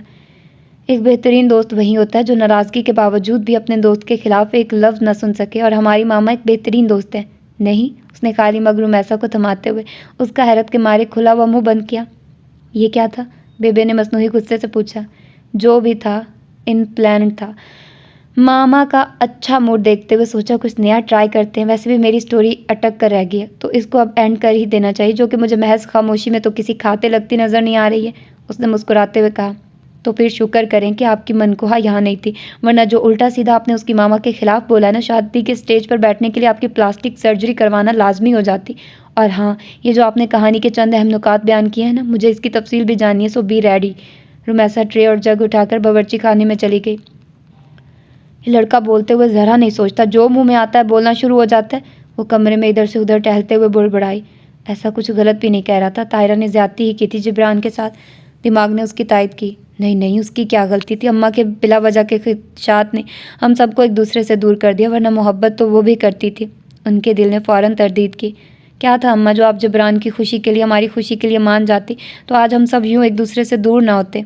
उन्होंने आप भरते हुए सोचा। तो तुम्हें कौन सा खजान की खुशी दिखाई दे रही है, तुम भी तो वही कर रही हो जो अम्मा ने किया। तो गिला काहे का करती हो, उनमें और तुम में क्या फ़र्क रह गया। दिल और दिमाग की बहस में कहीं से ज़मीर की आवाज़ सुनाई दी तो वो ठठक कर रुकी। दरवाजे पर दस्तक हुई तो उसने लैपटॉप से सर उठाया तो साथ खड़ा था। आ जाओ, उसने मुस्कुराते हुए कहा। फिर क्या सोचा। और तो कोई हल नहीं है, भाई के कुछ शेयर्स हैं, सोच रही हूँ वो बेच दूँ। सॉरी, हमारी वजह से तुम्हें परेशानी हुई। अगर तुम चाहो तो हम छोड़ देते हैं, दोबारा से देख लेते हैं। अरे नहीं, इट्स ओके, शायद मैं कुछ ज़्यादा ही बोल गई हूँ। तुम लोगों की इतनी दिन की मेहनत है, अब अपनी वजह से तो ज़ाया नहीं कर सकती। डोंट वरी, मैं कल मीटिंग में पहुँच जाऊँगी, लोकेशन भेज देना। रुशाने ने उसको लैपटॉप पकड़ाते हुए बोली। Thank you. वो लैपटॉप लेकर बाहर निकल गया। वो फ़ोन उठाकर फ़ाहम का नंबर डायल करने लगी। हमारी आज मीटिंग है, याद है ना। साबका तजुर्बे की बिना पर साद ने उसे याद दिलाना ज़रूरी समझा। हाँ मुझे याद है, 10-11 बजे तक मुझे यहाँ पर काम है, तो मैं मीटिंग से 1 घंटा पहले शहर पहुँच जाऊँगी, रुशाने ने कहा। ठीक है, मैं और गाजी अभी निकल रहे हैं, कोई मसला हो तो कॉल कर लेना, साद ने कहा और गजान को आने का कहकर निकल गया। रुशाने वहीं खड़ी होकर मोबाइल पर कॉल मिलाने लगी। साद के हॉर्न देने पर वो तेज़ी से सीढ़ियाँ उतरता नीचे आ और बेबे के पास आकर रुका। मामा को शहर जाना और मुझे कहा है कि साथ लेकर जाओ। मुझे भूल गया और मैं जा रहा हूँ, और अब फ़ोन भी नहीं उठाऊंगा।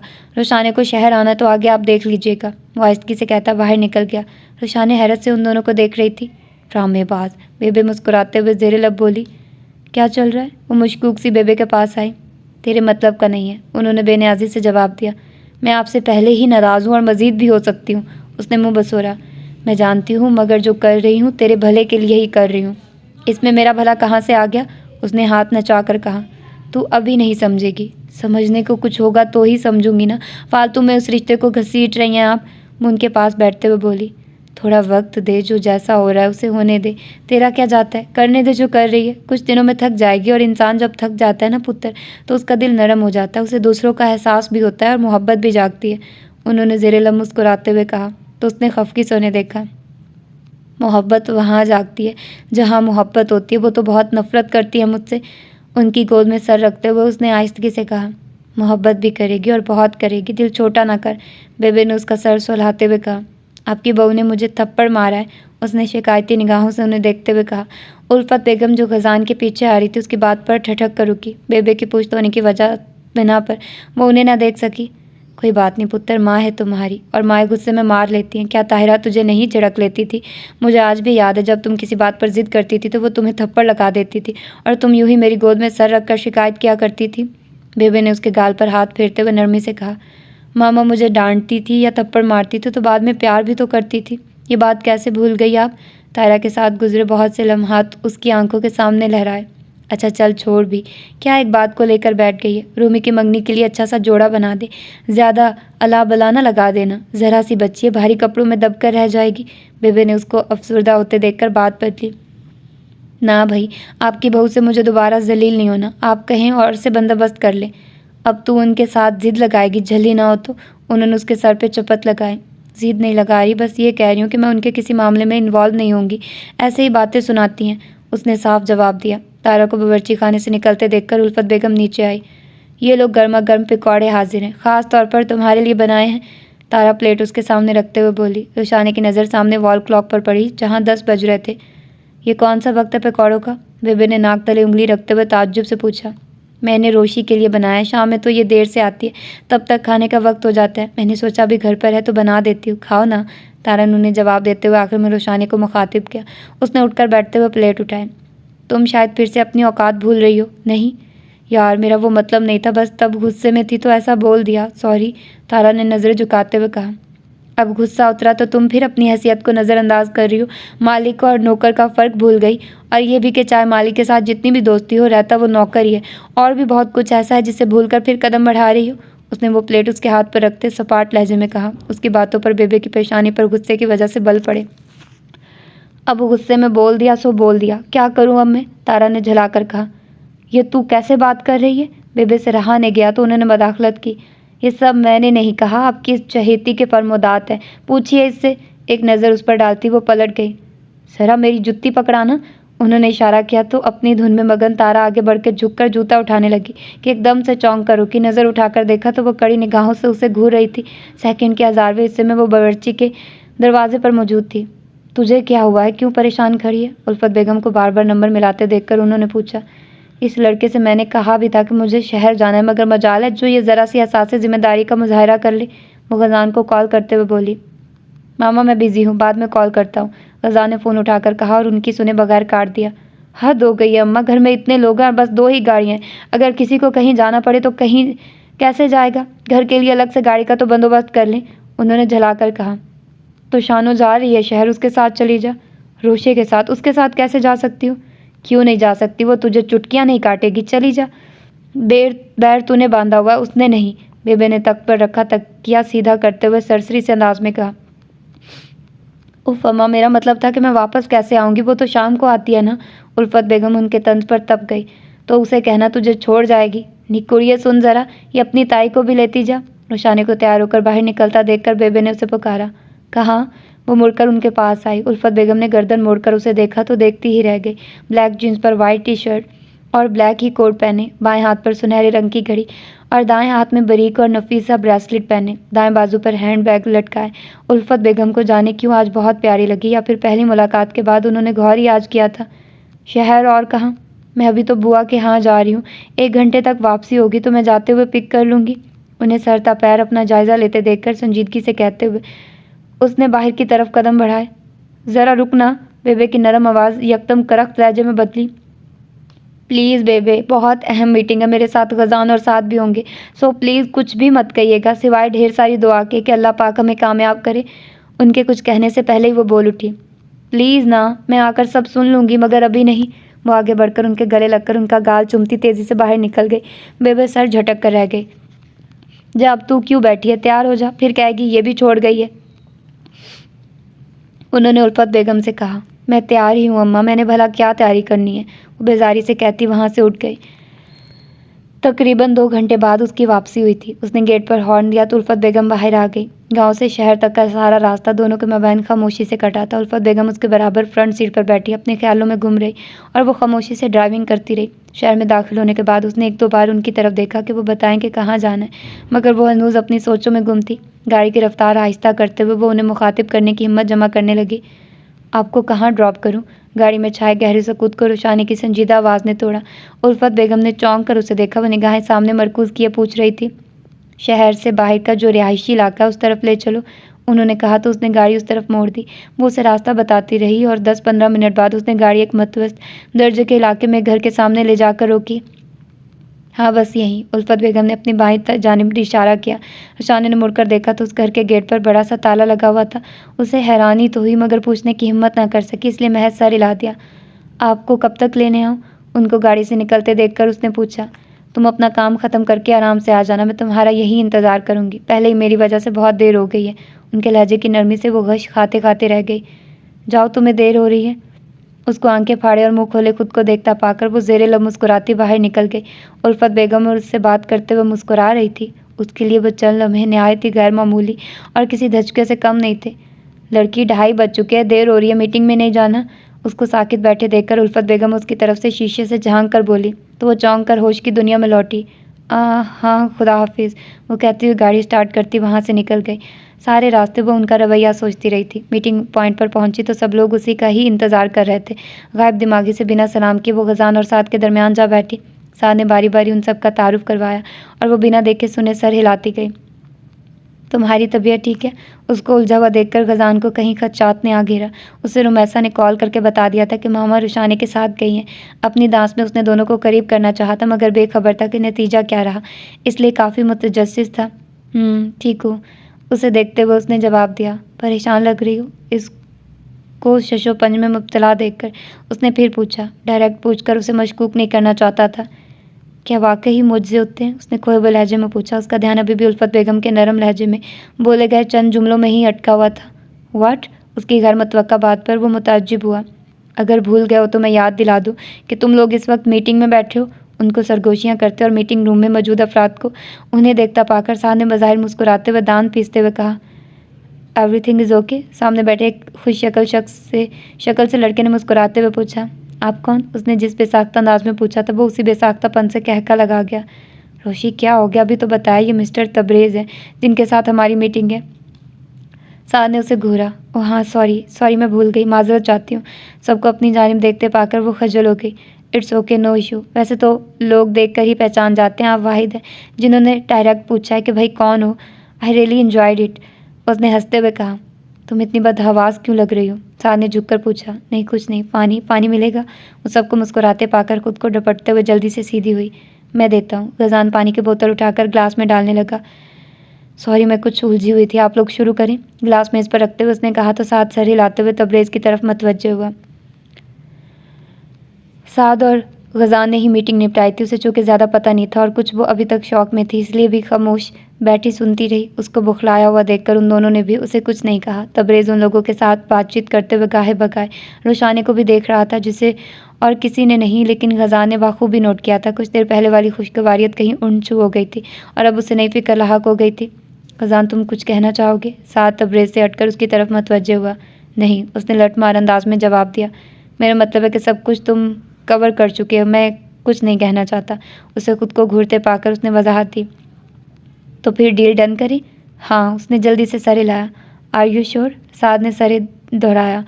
100%, उसने उठते हुए कहा। पहले बीवी और अब शौहर, उन दोनों के तेवर और अंदाज देखकर साद ने एक बार फिर खुद को उसे पार्टनर बनाने पर कोसा। मिस्टर तबरेज़, आपकी हमसे बात हुई थी इस सारे मामले में? रुशानी पहली बार बोली। जी मिस रुशानी, मेरी बात हो गई थी। वैसे तो मुझे अर्जेंट था, मगर एक तो कॉल जिस बंदे की आई थी वो मेरा जिगर है और दूसरा आप जैसी हसीन खातून को परेशान भी नहीं कर सकते, तो इट्स ओके। आप चाहें तो 8 की बजाय 10-15 दिन भी ले सकती हैं, नो इशू, उसने खुश इखलाकी से कहा। और गजान के पहले से हराम शुदा सुकून और चैन और बहुत से खतरों में एक नए खतरे का इजाफा हो गया। बहुत शुक्रिया, आपको ज़्यादा परेशानी का सामना नहीं करना पड़ेगा, रुशानी ने मुस्कुराते हुए जवाब दिया।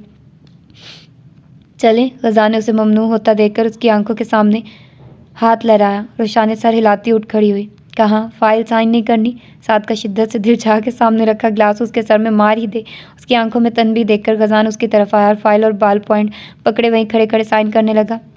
आप तीनों को देखकर मेरे जहन में एक बात आई है, क्यों ना आप लोग रेस्टोरेंट का नाम 5 स्टार से चेंज करके कजन्स रख ले। I mean it's a unique name. मेरी नज़र से आज तक नहीं गुजरा और देखने वालों को अट्रैक्ट भी करेगा। वो चलते हुए रोशानी के पास आकर रुका। Actually it's a good idea, name तो चेंज करना ही है, तो ये क्यों नहीं? साथ तुम कह रहे थे ना कि अच्छा सा नेम सजेस्ट करूं, तो इस बारे में क्या ख्याल है? रोशानी मुड़कर साथ से मुखातिब हुई। हाँ अच्छा, सोचते हैं इस बारे में। मुझे तो कुछ खास नहीं लगा। ऐसा भी कुछ नहीं है जो तुम लोग यूँ एक्साइटेड हो रहे हो। फजान ने फाइल से सर उठाए बगैर जवाब दिया। अंदाज ऐसा था कि मैं तो तुम्हारी बात को काबिल गौर भी नहीं समझता। उसको यूँ मुंह पर खट से जवाब देने पर साद ने उसे घूरा।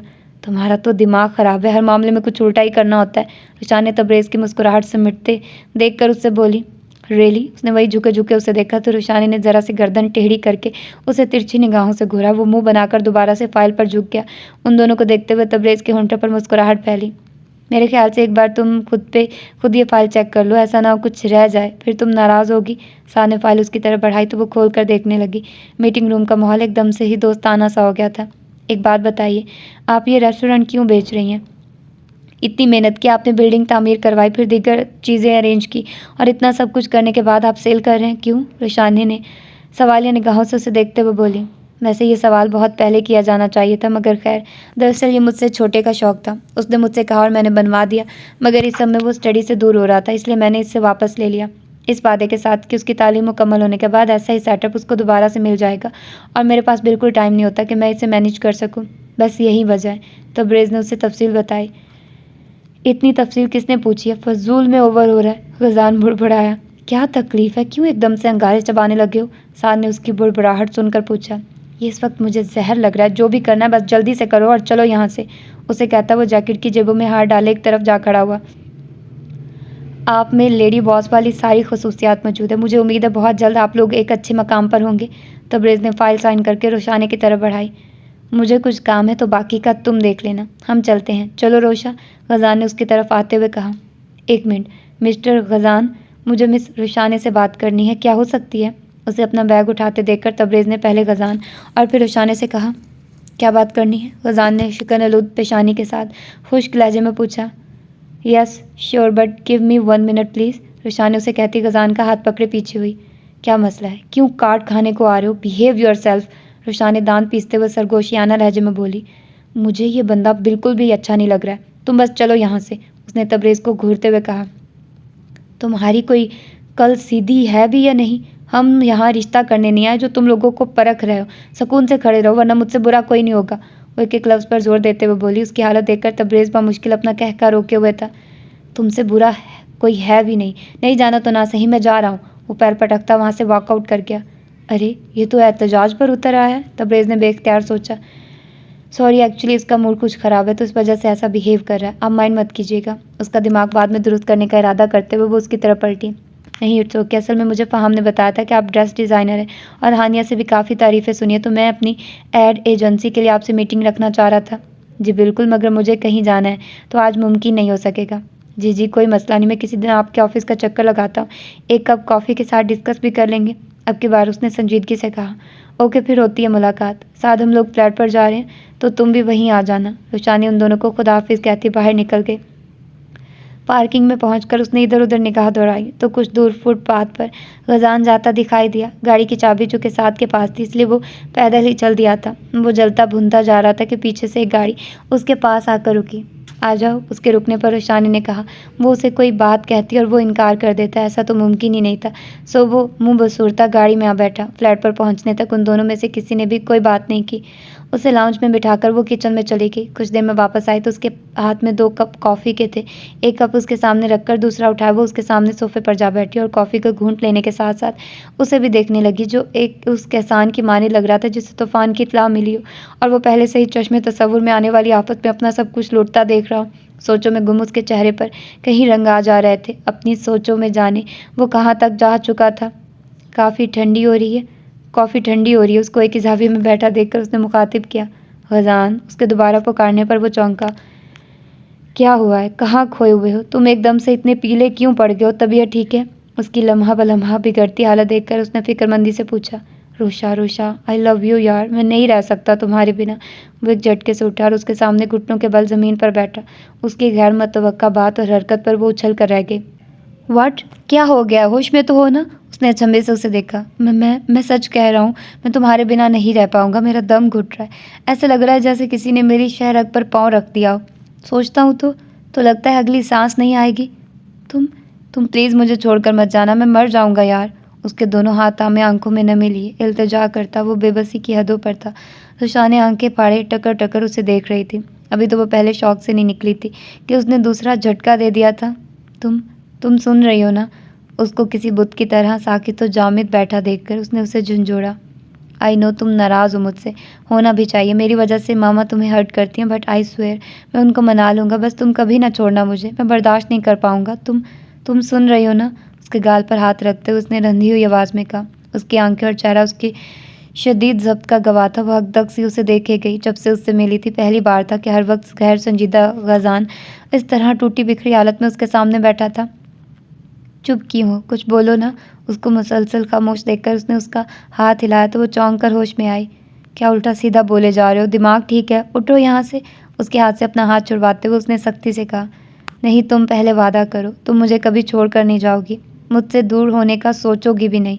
उसका हाथ दोबारा से अपनी गिरफ्त में लेते हुए मल्तजी लहजे में कहता वो उसे हद दर्जा काबिल रहम लगा। वो बेख्तियार अपनी नज़रें फेर गई। मुझसे नज़रें मत फेरो, तुम्हारा यूँ नज़रें फेरना मुझे खुशफहमी में मुब्तला कर देगा। आई स्वेयर रोशा, मैं इस वक्त बहुत तकलीफ़ में मुब्तला हूँ, तुम सोच भी नहीं सकती, थोड़ा सा तो रहम करो। उसका रुख अपनी जानिब मोड़ते हुए वो अजियत से चूर लहजे में बोला। रोशानी ने गहरी सांस लेते हुए अपने गाल से उसका हाथ हटाकर उसे उठाना चाहा। ओके रिलैक्स, तुम कुछ ज़्यादा ही सोच रहे हो, ऐसा कुछ नहीं है। तुम यहाँ से उठो और यहाँ ऊपर आकर बैठो। तुम पहले प्रॉमिस करो मुझसे। उसने बच्चे की तरह उसके सामने हाथ फैलाया। तुम्हें हुआ क्या है, क्यों उल्टी सीधी बातें कर रहे हो?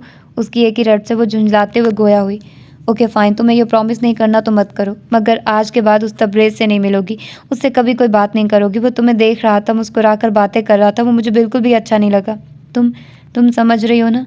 ग़ज़ान, तुम शायद होश में नहीं हो, फ़ौरन से पहले उठो और ऊपर आकर बैठो। उसका मतलब समझकर वो घर आई और उठकर उसे खींचते हुए सोफ़े पर बैठाया और ख़ुद किचन में चली गई। ये लो पानी पियो और अपने हवास में आओ। उसने पानी का गिलास उसे पकड़ाते हुए ज़बरदस्ती उसके होंठों से लगाया। उसने चंद घूंट पीकर गिलास सामने रखी छोटी सी टेबल पर रख दिया। बैठे बिठाए पता नहीं कौन सा दौरा पड़ जाता है। वो ट्रे में कॉफ़ी के कप उठाकर किचन में चली आई। ट्रे मार्बल के स्लेब पर रखती वो फ्रिज खोलकर चेक करने लगी कि साथ के आने से पहले कुछ खाने के लिए बना ले कि आहट पर मुड़कर देखा तो ग़ज़ान दरवाजे में खड़ा था। मुझे आज भी याद है, मेरी यूनिवर्सिटी का पहला दिन था। मैं जब यूनी के लिए घर से निकला तो बाबा भी मेरे साथ ही थे। उनका अस्पताल मेरी यूनी के रास्ते में ही आता था। मैंने जब उन्हें उनके अस्पताल ड्रॉप किया तो जाते जाते वो मेरे सर पर धमाका कर गए। कहने लगे कि ग़ज़ान अली, यूनिवर्सिटी जा रहे हो तो मेरी एक बात याद रखना, बचपन में तुम्हारा निकाह तुम्हारे चचा की बेटी से कर दिया गया था और अब जवानी में रुखसती भी उसी के साथ ही होगी, इसलिए किसी भी किस्म की चक्करबाजी से परहेज़ रखो। वो मुस्कुराते हुए बोल रहा था। और जानती हूँ, मैं जो यूनी के पहले दिन को लेकर एक्साइटेड था, उलझ कर रह गया। जैसे तैसे करके यूनी में आधा दिन गुजारा और वहाँ से सीधा बाबा के अस्पताल में उनके पास पहुँचा और उनसे दोबारा बात करने पर उनसे साथ के बारे में पता चला तो मैंने किसी तरह उससे कांटेक्ट किया और तुम्हारे बारे में पूछा। शुरू में जो बस तजस्सुस था वो दिलचस्पी इख्तियार कर गया और वो दिलचस्पी मोहब्बत में कब बदली जान ही ना सका। मैंने मीलों दूर होकर भी तुम्हारी पल पल की खबर रखी है, साथ से तुम्हारे हर लम्हे से बाखबर रहा हूँ। दिन की शुरुआत तुम्हारी तस्वीर देखकर होती थी तो रात ढेरों बातें करने के बाद होती थी। तुम नहीं जानती मैं यहाँ आने के लिए कितना बेताब था, मगर ये भी जानता था कि अगर एक बार पाकिस्तान चला गया तो वापस नहीं जा पाऊँगा, इसलिए स्टडी मुकम्मल होने का इंतज़ार करता रहा। गो कि ये इंतज़ार बहुत मुश्किल था, मगर दिल को समझाना ही पड़ा। वो दरवाजे के साथ टेक लगाए, लबों पर खूबसूरत सी मुस्कुराहट सजाए, गुजरे दिनों में खोया खोया सा बोल रहा था और वो शशदर सी आंखें फाड़े उसे सुन रही थी। कुछ माह पहले मुझे साथ के ही ज़रिए पता चला कि तुम दुबई जा रही हो और मैं चाह कर भी खुद को नहीं रोक सका। अगले ही दिन मैं दुबई चला गया। गुजरे माह साल में पहली बार था कि तुमसे रूबरू हो रहा था। सारा दिन मैं तुमसे सामना करने की हिम्मत जमा करता रहा और जब एक्सपो सेंटर गया तो पता चला कि तुम होटल जा चुकी हो। अगले ही दिन मैं सुबह सवेरे तुम्हारे होटल के बाहर पहुँच गया और कुछ देर तक तुम्हें फॉलो करने के बाद पता है क्या ग़ज़ान, मोहब्बत में महबूब को फॉलो और टॉक करने के अलावा भी एक चीज़ होती है, और वो होती है इज़्ज़त। मोहब्बत में अगर इज़्ज़त ना रहे ना, तो मेरे नज़दीक ऐसी मोहब्बत लानत भेजने के भी काबिल नहीं होती। उसे खुद को इतना अरसा फॉलो करने वाली बात सुनकर और अपने अनजान रहने पर वो आग बगोला होती उसकी बात काट के। अब मेरी बात ध्यान से सुनो। जो मर्द अपनी बीवी को मुआशरे से, अपनी फैमिली से इज़्ज़त ना दिला सके, उसके लिए स्टैंड ना ले सके, उसे ये मोहब्बत का राग अलापने की जुर्रत नहीं करनी चाहिए। और तुम भी इस कैटेगरी में आ रहे हो गजान। चलो पहले नहीं तो बकौल तुम्हारे चंद सालों से इस रिश्ते के बारे में जानते हो, तो अब तक क्या किया है सिवाय मोहब्बत के, ज़बानी कलामी, और वो भी खोखले दामों के। अपनी माँ को तो तुम कायल कर नहीं सके, बस बहुत हो गया। आज के बाद तुम ये प्यार मोहब्बत की फजूल बकवास मेरे सामने नहीं दोहराओगे। अब मेरे पास तभी आना जब तुम में कुछ बोलने की हिम्मत आ सके, क्योंकि मेरे लिए मोहब्बत से ज़्यादा इज्जत ज़रूरी है, वरना मैं कोई फ़ैसला कर लूँगी और कोई मुझे इस पर अमल करने से रोक नहीं सकेगा। वो उसकी आंखों में झांकती सर्द सपाट लहजे में कहती, बाहर की तरफ बढ़ी और दरवाजे के पास जाकर रुकी और मुड़कर उसके पास आई। और हाँ, एक सलाह है तुम्हारे लिए। बुज़दिली और मोहब्बत का आपस में कोई रिश्ता नहीं होता। अगर यूं ही सारी ज़िंदगी कभी बेबे के पीछे छुपना है, तो कभी माँ का फर्मा बरदार बनकर उनका पल्लू पकड़े रहना है, तो फिर माँ की ही मर्ज़ी से शादी कर लो, घर बसाओ और सुकून से जियो। ये मोहब्बत तुम्हारे बस का रोग नहीं है। बहुत कच्चे हो तुम इस मैदान में। वो इस्तज़ाइया लहजे में कहती वहाँ से निकल गई। वो तो इतने दिनों का गुबार और खौलन उसके कानों में अंडेल कर जा चुकी थी, मगर वो हिलने के काबिल भी नहीं रहा था। उसके कानों में उसकी बातें हर्फ ब हर्फ गूंज रही थी। गुस्से और तैश में आकर वो दरवाजे को ज़ोरदार ठोक कर मारता लाउंज में आया, तो वो वहाँ नहीं थी। सही, वो बुड़बुड़ाता हुआ मेज़ पर पड़ी फ्लैट की चाबियाँ उठाता बाहर निकल गया। उल्फत बेगम को घर छोड़ने के बाद वो वापस चली गई थी, और साद और गजान के साथ वो रेस्टोरेंट विज़िट करने के बाद उनके साथ ही घर आई। कुछ उल्फत बेगम के सुबह के रवैया और उसके बाद गजान की बातों से वो अच्छी खासी झुंझलाई हुई घर में दाखिल हुई। आते उसने अपना हैंडबैग सोफ़े पर उछाला और सोफ़े पर गिरने वाले अंदाज में बैठी असर की नमाज अदा करके तस्बीह करती बेबे ने उसे देखा और उसका ख़राब मूड देखकर नफ़ी में सर हिला गई, जबकि गजान और साद खामोशी से सोफ़ों पर बरा जमान हो गए। उल्फत, बच्चों के लिए पानी ले आ। बेबे ने उनको आगे पीछे आते देखकर आवाज़ लगाई। तारा, पानी आज ही मिल जाएगा या कल तक का इंतज़ार करूं? बावर्ची खाने से किसी को ना निकलता पाकर उसने चिढ़कर कहा। क्यों चीख रही है? तारा नहीं है घर पर। बेबे ने नागवारी से उसे घूरी दिखाई। रोशी, बात सुनो। रुमैसा उसको पुकारती हुई आई। क्या है? उसने फाड़ खाने वाले लहजे में कहा। बावर्ची खाने से उसके लिए पानी लेकर निकलती उल्फत बेगम ने हैरत से उसका अंदाज देखा। शहर से वापसी से ही वो उसको नोट करती आई थी। रुमैसा उछल कर पीछे हटी। उल्फत बेगम ने बारी बारी उन तीनों को पानी दिया। मुझे उसके बिगड़े तेवर देखकर वो बुखला गई थी। क्या 2 मिनट सुकून के मिल सकते? क्यों ज़िंदगी हराम की हुई है? ये तू उस बेचारी के गले क्यों पड़ रही है? किसी से लड़कर आ रही है क्या? बेबे ने हैरानी से पूछा।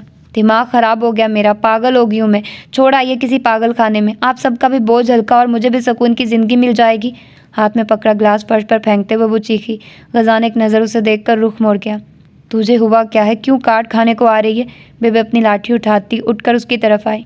मुझे सुकून चाहिए बेबे, थोड़ी सी आसानी वाली ज़िंदगी चाहिए। काश उस दिन मामा और भाई के साथ मैं भी मर जाती तो आप लोगों को भी जान छूट जाती। और इससे पहले वो मज़ीद आग उगलती, बेबे के थप्पड़ ने उसकी ज़बान को ब्रेक लगाई। बकवास बनकर जब देखो मुंह फाड़कर बोल देती है। अरे मरने का इतना ही शौक है तो जाकर किसी नहर में छलांग लगा देना। रोज़ रोज़ के तेरे ताने तो ख़त्म हो और मैं भी बेफिक्री की नींद सो सकूं। बेबे एकदम से गरजी। वो बेयकीनी से उन्हें देखने लगी जो उसे थप्पड़ मारने के बाद खुद भी हाँप रही थी। गजान इस गैर मुतवक्का सूरत हाल पर लब भिंज कर रह गया। अम्मा, क्या हो गया? रिलैक्स, आप बैठिए यहाँ। उल्फत बेगम उन्हें कंधों से थामकर तख्त तक लाई और उन्हें बिठाते हुए हॉर्न बनी खड़ी रुमैसा से पानी लाने को कहा। उल्फत, इसे बोल के दफ़ा हो जाए यहाँ से। मुझे इसकी शक्ल नहीं देखनी। इसे कह जाए अपने कमरे में जाए। बेबे उसको वहीं खड़ा देखकर हाथ से उल्फत बेगम को इशारा करते हुए बोली। वो आंखों में आई नमी साफ करती हुई तेज़ी से सीढ़ियों से ऊपर अपने कमरे में चली गई। क्या कोई झगड़ा हुआ है? उसके जाने के बाद उल्फत बेगम ने मुड़कर साद और गजान से पूछा। पता नहीं ताईजान, मैं तो मीटिंग में ही था और ये दोनों मुझसे पहले निकले थे। इसके बाद क्या हुआ मैं नहीं जानता। हम मगर तब से रोशी बहुत गुस्से में है। साद ने संजीदगी से बताया। क्या हुआ है? उन्होंने अब गजान की तरफ रुख किया। पता नहीं, वो बेजारी से कहते हुए उठा। क्या मतलब पता नहीं? वो तुम्हारे साथ थी और तुम कह रहे हो पता नहीं। क्या कहा है उसे? उसको नज़रअंदाज करके जाते देखकर उन्होंने तेज़ लहजे में पूछा। मैंने क्या कहना है मामा? मैं अगर किसी को कुछ कह सकता होता तो इस हाल में नहीं होता। वो थके थके अंदाज में कहता कमरे में चला आया। आप बैठिए, मैं देखती हूँ। इसे छोड़, पहले इसे देख, कहीं ऐसा ना हो कि कोई नया चंद चढ़ा दे। बेबे ने अपने आंसू पूछते हुए कहा। वो इस बात में अपना सर हिलाती सीढ़ियों की जानिब बढ़ गई। उसके कमरे के पास पहुंचकर वो हल्की सी दस्तक देकर उसके कमरे में दाखिल हुई तो वो सामने ही बेड पर घुटनों में सर दिए बैठी नजर आए। हल्की सी दस्तक और कमरे में किसी की मौजूदगी को महसूस करके उसने सर उठाया तो उल्फत बेगम खड़ी उसे ही देख रही थी। गासी से झगड़ा हुआ है, मेरा उससे क्या लेना देना है? वो बुड़बुड़ाती उठकर अलमारी खोलकर खड़ी हो गई। बुड़बुड़ाहट इतनी ऊंची ज़रूर थी कि उनके कानों तक बआसानी पहुंच गई थी। Are you sure? उन्होंने सीने पर बाजू लपेटते हुए पूछा। जी। उसने मुड़कर सवालिया निगाहों से उन्हें देखा। भाई मेरा मतलब है कि आर यू श्योर कि तुम्हारा उससे कोई लेना देना नहीं है? जी, और बेफिक्र रहिए, आज के बाद से वो कम से कम मुझे लेकर आपसे कभी कोई बात नहीं करेगा। वो अपने कपड़े निकालकर वॉशरूम की जानिब बढ़ी। और हाँ, बेबे से कह दीजिएगा कि परेशान ना हूँ, मैं ठीक हूँ। वॉशरूम के दरवाजे पर रुककर उन्हें कहकर वो अंदर चली गई। वो कुछ देर वहीं खड़ी रही और फिर कुछ सोचकर गजान के कमरे में आई। वो बेड पर आड़ा तिरछा ऊंधा लेटा हुआ था। बेटा क्या हुआ? वो तशवीश ज़्यादा सी होती उसके पास आई। प्लीज़ मामा जाइए यहाँ से, मैं ठीक हूँ। उसने सर उठाए बगैर कहा। कुछ बताओ तो सही, हुआ क्या है? यहाँ तुम्हारा मूड ख़राब है, वहाँ रुशाने इतने गुस्से में। वो जाने की बजाय उसके पास आकर बैठ गई। आपका ये सवाल बनता नहीं है, सब कुछ जानते बूझते हुए भी आप अनजान बन रही हैं। उसने सर उठाकर शिकवा किया। कुछ बताओगे तो ही पता चलेगा कि हुआ क्या है। अब मुझे इल्हाम तो होने से रहा। उन्होंने झलाकर कहा। मामा मैं उसके बिना नहीं रह सकता, पता नहीं मुझे क्या होता जा रहा है, अजीब अजीब से ख्यालात आ रहे हैं। आप क्यों नहीं समझ रही हैं? वो मुझे कहती है कि मैं उसके रास्ते में ना हूँ और मैं इस बारे में सोचता भी हूँ तो लगता है जैसे अगली सांस नहीं आएगी। आज उसे किसी और के साथ देखकर जितनी तकलीफ़ मुझे हुई है मैं बयान नहीं कर सकता। वो इतनी सख्त दिल क्यों है? उसे मेरे जज्बात क्यों नहीं समझ आ रहे? उसने उठकर उनकी गोद में सर रखते हुए नम आलूद लहजे में कहा। गजान वो इतना आगे चला जाएगा उन्होंने सोचा भी नहीं था। उनके ख्याल से तो वो बस इस रिश्ते को बरकरार रखने का ख्वाह था, मगर वो जबरान के नक्शे कदम पर इतनी संजीदगी से चल पड़ेगा उनके वहमो गुमान में भी नहीं था। आप कहती हैं उसे छोड़ दो, वो भी कहती है मुझे छोड़ दो और माँ की मर्ज़ी से शादी कर लो। कोई मुझसे भी तो पूछे कि मैं क्या चाहता हूँ। आपको पता है आज वो उस लड़के के साथ सिर्फ बात कर रही थी तो मेरी जान हलक में आटकी थी। यूँ लगा था जैसे किसी ने दिल पर भारी सिल रख दी हो। तो सोचिए अगर वो वाकई किसी और की हो गई तो मैं तो मर जाऊँगा यार। अल्लाह ना करे, क्या उल्टा सीधा बोले जा रहे हो? उल्फत बेगम ने दहल कर कहा। प्लीज़ मामा, मैं तो आपका बेटा हूँ ना, आप मेरी हर बात मानती हैं, हर ख्वाहिश पूरी करती हैं, हर वक्त मुझे जीने की दुआ देती हैं, तो क्यों मेरे जीने की वजह मुझसे छीन रही हैं? मैं तो आपका लाडला बेटा हूँ ना, तो आप मेरे साथ ऐसा कैसे कर सकती हैं? उनका हाथ थामकर वो इल्तिजाइया निगाहों से उन्हें देखते हुए बोला। उसकी आंख से आंसू बहकर अपनी गोद में गिरते देखकर वो हकदक रह गई थी। वो ठीक ही तो कह रहा था, उसकी हर ख्वाहिश पूरी करने वाली माँ कैसे इस ख्वाहिश को रद्द कर गई, वो भी अपनी बेजा जिद और अना की वजह से। जो फैसला वो इतने दिनों से नहीं कर पाई थी वो उन्होंने चंद लम्हों में कर लिया था। अच्छा ठीक है, तुम परेशान मत हो, तुम जैसा चाहोगे वैसा ही होगा, जो कहोगे मैं करूँगी, मगर तुम ये बच्चों की तरह रोना बंद करो, मुझसे नहीं देखी जा रही तुम्हारी ये हालत। उल्फत बेगम ने उसकी आंखें साफ करते हुए पिचकारा उसे। आप सच में कह रही हैं? आप मुझे बहला तो नहीं रही हैं ना? वो एक झटके से उठ बैठा था। इतनी गैर मामूली बात उन्होंने इतनी आसानी से कह दी थी कि उसकी बेयकीनी बजा थी। हाँ बिल्कुल सच कह रही हूँ, लेकिन मैं मना भी कर सकती हूँ अगर तुमने अभी उठकर अपना हुलिया दुरुस्त नहीं किया। बाकी बातें बाद में, पहले जाकर मुँह हाथ धोकर आओ, मैं तुम्हें इस हालत में नहीं देख पा रही हूँ। हाँ मैं अभी आता हूँ। वो छलांग मारकर नीचे उतरा और वॉशरूम में घुस गया। उल्फत बेगम उसकी फुर्तियाँ देखकर नफ़ी में सर हिलाकर रह गई। कुछ ही देर में वो वॉशरूम से बरामद हुआ तो इस हाल में था कि पानी के कतरे उसके हाथों और चेहरे से गिर रहे थे। हद हो गई गाजी, बंदा मुँह तो ढंग से धो ही लेता है। उसके माथे पर जमा साबुन देखते हुए उन्होंने सर पीटा। आपने खुशी ही इतनी बड़ी दी है, मेरे तो होश ही गुम हो गए हैं। उसने मुस्कुराते हुए अपना चेहरा उनके सामने किया। अपने होश ठिकाने पर रखो, मुझे तुम्हारी बीवी के तेवर कुछ ठीक नहीं लग रहे। वैसे हुआ क्या है? अपने दुपट्टे से उसका चेहरा साफ करते हुए उन्होंने पूछा। मीटिंग में वो कमीना तबरेज़ उसके आगे पीछे घूम रहा था तो मैंने बात की तो बस उसी पर मोहतरमा आगे से मुझे अच्छी खासी बातें सुनाकर चली आई। उसने मुंह बनाते हुए बताया। तो तुमने उसे कुछ कहा नहीं? मैं क्या कहता, उसने हमला ही इतना अचानक और शदीद किया कि मैं कुछ बोल ही नहीं सका। उसने बेचारगी से कहा। बेवकूफ़। उन्होंने उसके सर पर चपत लगाई। अच्छा तुम रेस्ट करो, मैं अम्मा से बात करती हूँ ताकि रुमैसा के साथ ही तुम्हें भी निपटा ही दूँ। वो उठकर बाहर जाते हुए बोली। नहीं मामा अभी नहीं। वो तकरीबन चीखा। तुम्हारा दिमाग ठीक है? अभी इतने बावले हो रहे थे गोया जान लबों पर हो और अब कह रहे हो नहीं। उल्फत बेगम ने हैरत से उसे देखा। आपकी बहू की तरफ मेरे बहुत से हिसाब निकलते हैं, पहले वो बेबाक होंगे तो फिर देखेंगे। उसने उनके कंधों पर बाजू फैलाते हुए मुस्कुराते लहजे में कहा। उल्फत बेगम के मान जाने पर से वो एकदम से अपनी जोन में वापस लौट आया था। उसको हशाश बशाश देखकर उल्फत बेगम के अंदर तक सुकून उतरा था। और अगर उसने इनकार कर दिया तो? उन्होंने उसे घूरा। कम ऑन मामा, आप अभी अपने बेटे को जानती नहीं है। अभी खुद को देख ले, चंद लम्हों में ही मैंने ना सिर्फ हाँ करवा ली है बल्कि आप रुखसती पर भी तैयार हो गई हैं। उसने चुटकी बजाते हुए शरारत से कहा। बदतमीज़ माँ के साथ ड्रामा कर रहे थे, उन्होंने मसनूई खफगी से उसे देखते हुए कहा। अच्छा मामा, एक बात तो बताइए, ये ताहिरा चच्ची ने वाकई मामू के साथ बेवफाई की थी, मतलब उन्हें छोड़ दिया था? उसने चेहरे पर ढेरों संजीदगी लाते हुए पूछा, जैसे उससे बड़ा उनका कोई हमदर्द हो ही ना। उल्फत बेगम के चेहरे से मुस्कुराहट सिमटी।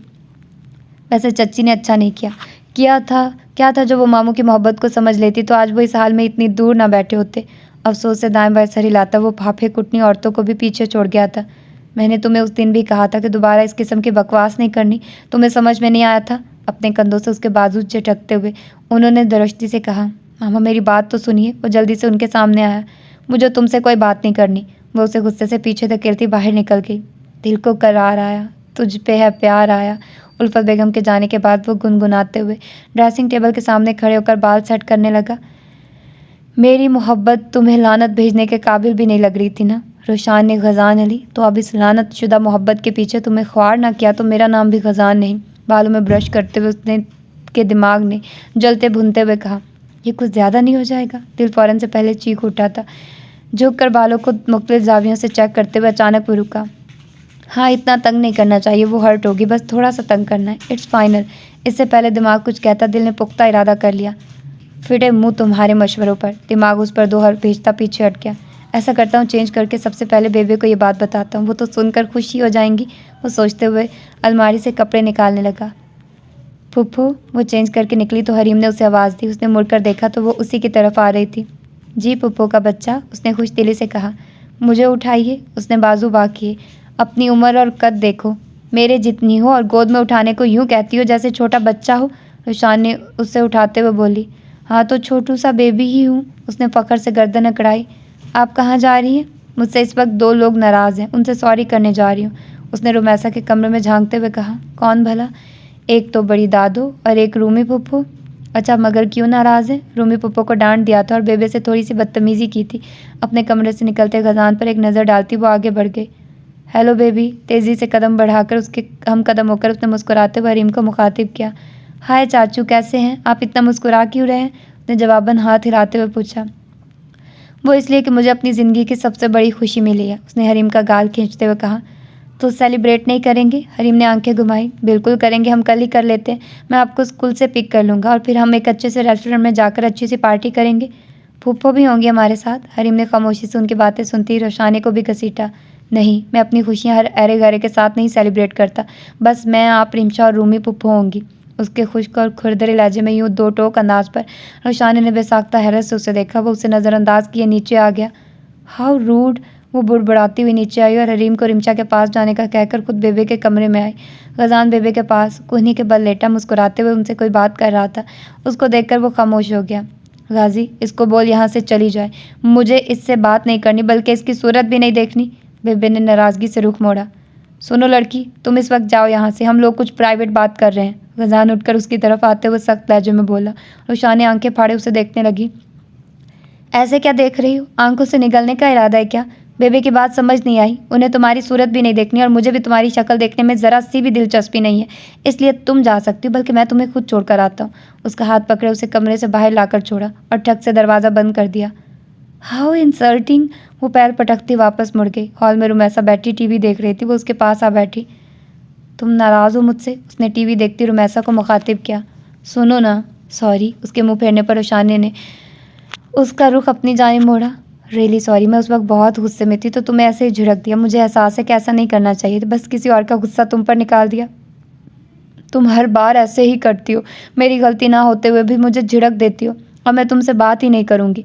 उसने मुंह बसूरा और वो कुछ देर तक उसे देखती रही और फिर रिमोट उठाकर टीवी की तरफ मुतवज्जे हुई।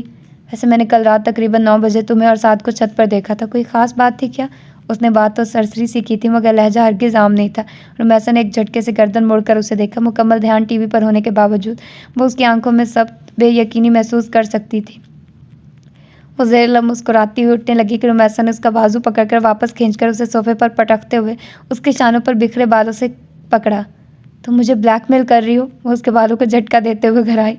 रोशान ने बुरा मनाने के बजाय कहकर लगा गई। अरे मैंने तो बस एक बात की है, तुम गलत समझ रही हो। उसके लहजे में मसनूईपन साफ झलक रहा था।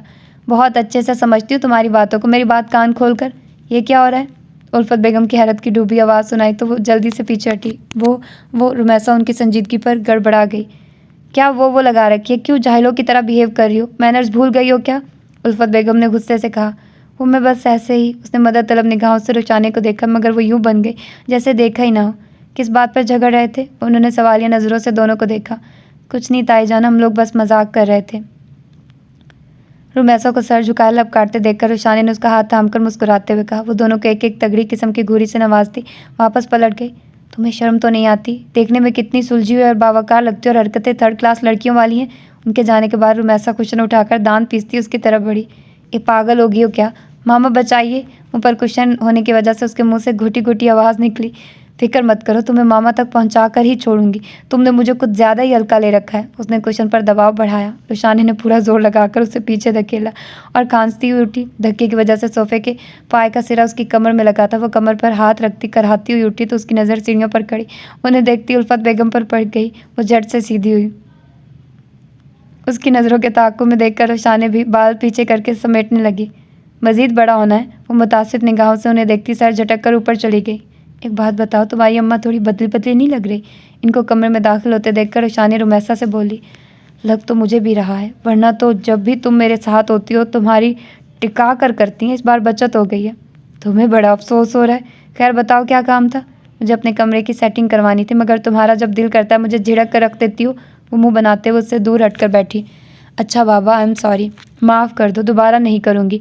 अब बताओ कैसी सेटिंग करनी है? रुशान ने उठकर उसके पास बैठते हुए संजीदगी से बोली। ये देखो, मुझे सेम ऐसी सेटिंग करवानी है। वो मेज़ पर रखा मोबाइल उठाकर उसे तस्वीरें दिखाने लगी। तस्वीरें देखते हुए उसने गर्दन घुमाकर बेबे के कमरे को देखा, जिसका दरवाज़ा अभी तक बंद था। रुमैसा के टोहका देने पर वो कंधे झुकाती उसकी तरफ मुतवज्जे हो गई। वो आधा दिन साद और खजान के साथ रेस्टोरेंट में गुजारने के बाद उस वक्त अपने ऑफिस में बैठी जल्दी जल्दी से काम निपटाने में मसरूफ़ थी, क्योंकि उसे दोबारा रेस्टोरेंट जाना था। आते हुए उसने बिस्मा से कहा था कि उसे डिस्टर्ब ना किया जाए। पिछले 2-3 घंटों से वो इर्द गिर्द का होश भुलाए मुसलसल काम में मसरूफ़ थी। दरवाजे पर दस्तक हुई तो उसके यस कहने पर बिस्मा अंदर दाखिल हुई। मैम, एक कस्टमर आपसे मिलना चाहती हैं। सॉरी बिस्मा, तुम देख रही हो ना, ज़रा भी टाइम नहीं है, तुम खुद ही डील कर लो, उसने मसरूफ़ से अंदाज में जवाब दिया। आई नो मैम, मगर वो बहुत इसरार कर रही हैं, एक बार मिल लें। ओके, सिर्फ 5 मिनट हैं, बुलाओ उन्हें, उसने कहा तो वो सर हिलाती हुई बाहर निकल गई और कुछ ही देर में वो वापस आ गई। तशरीफ़ रखिए, बिस्मा ने कुर्सी की तरफ इशारा किया और वो वापस चली गई। जी बताइए, मैं क्या हेल्प? आप यहाँ? उसने बोलते हुए सर उठाया तो उल्फत बेगम को देखकर चौंकी। क्यों, मैं यहाँ नहीं आ सकती? उन्होंने मुस्कुराते हुए पूछा। नहीं, मेरा मतलब है कि यहाँ क्यों आई है, मतलब बिना बताए। नहीं, मेरा मतलब था कि अचानक से आ गई। वो उनके अपने ऑफिस आने पर ही शशदर थी, इसलिए हैरत और बेयकीनी की ज़्यादती थी कि उसके मुंह में जो आ रहा था वो बोले जा रही थी। उल्फत बेगम ने मेज़ पर रखा पानी का गिलास उठाकर उसकी तरफ बढ़ाया। ये लो पियो, ताकि तुम्हें समझ में आ सके कि तुम्हारा मतलब क्या है, बाकी बातें फिर करेंगे। उन्होंने मुस्कुराते हुए उसकी बौखलाहट पर चोट की। सॉरी, उसने खज्जल होते हुए उसके हाथ से गिलास पकड़ा। रूमी भी आई है? उसने 2 घूंट टेकर गिलास रखते हुए पूछा। नहीं, मैं अकेली ही आई हूँ। चाय या कॉफ़ी? उसने रिसीवर उठाते हुए पूछा। फ़िलहाल कुछ भी नहीं, मुझे रोमी की रस्म के लिए ड्रेस लेना है, इसलिए आई हूँ। तुम ज़रा मेरी मदद कर दो। ओके। वो उठकर एक तरफ शेल्फ में रखे कुछ मैगज़ीन उठाकर लाई और उनके सामने रखते हुए खोलकर उन्हें दिखाने लगी। उस वक्त ये ब्रांड्स और डिज़ाइनर ट्रेंड में हैं, आप इनमें से देख लें, जो अच्छा लगे बता दें, 2-4 दिन में तैयार हो जाएगा। मुझे अगर ये चाहिए होते तो मैं सीधा वहीं जाती। घर में डिज़ाइनर होते हुए बाहर जाना कहाँ की अक्लमंदी है। तुम एक काम करो, मुझे अपने तैयार किए हुए कुछ ड्रेस दिखाओ, बल्कि तुम खुद ही चूज़ कर लो। माशाल्लाह से तुम्हारी चॉइस बहुत ज़बरदस्त होती है, उल्फत बेगम ने मैगज़ीन से एक तरफ करते हुए कहा और रुशान एक बार फिर गिरते गिरते बची।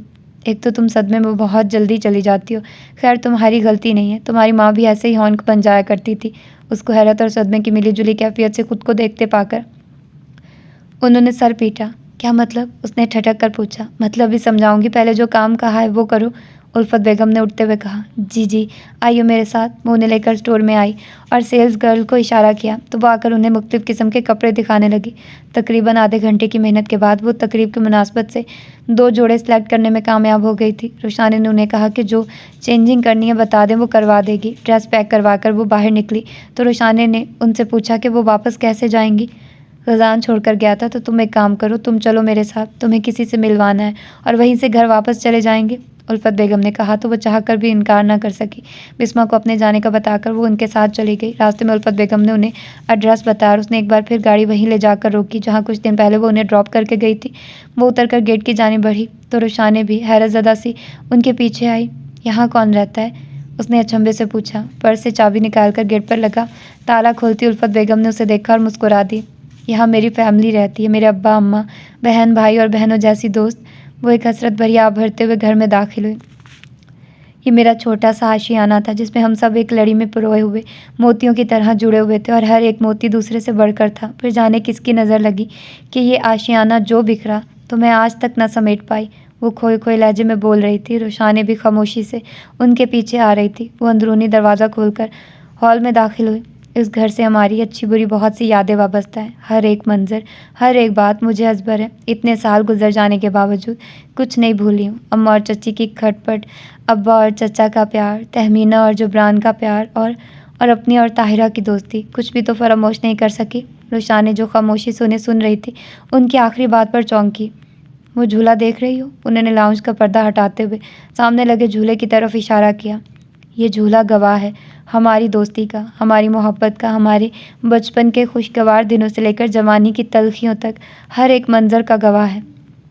चलो आओ, तुम्हें मैं एक बहुत पुरानी कहानी सुनाती हूँ। अपनी नम आंखें साफ करते हुए वो उसका हाथ पकड़े दूसरी मंजिल पर आई और एक कमरे का दरवाज़ा खोलकर उसे लिए अंदर आई। रुशाने की एक बार फिर आंखें फटने के करीब हो चुकी थी। कमरे की दीवारें पर ताहिरा और उल्फत बेगम की अनगिनत तस्वीरें थी और सारी तस्वीर उन दोनों की ही थी, जिसमें कहीं वो कॉलेज यूनिफॉर्म में थी तो कुछ किसी शादी की तकरीब की थी और बाकी उनके कमरे और घर के मुख्तलिफ गोशों में बनाई गई थी। ये तो मामा है, वो एक तस्वीर पर हाथ फेरते हुए बोली। हाँ, ये तुम्हारी माँ है और मेरी बेस्ट फ्रेंड।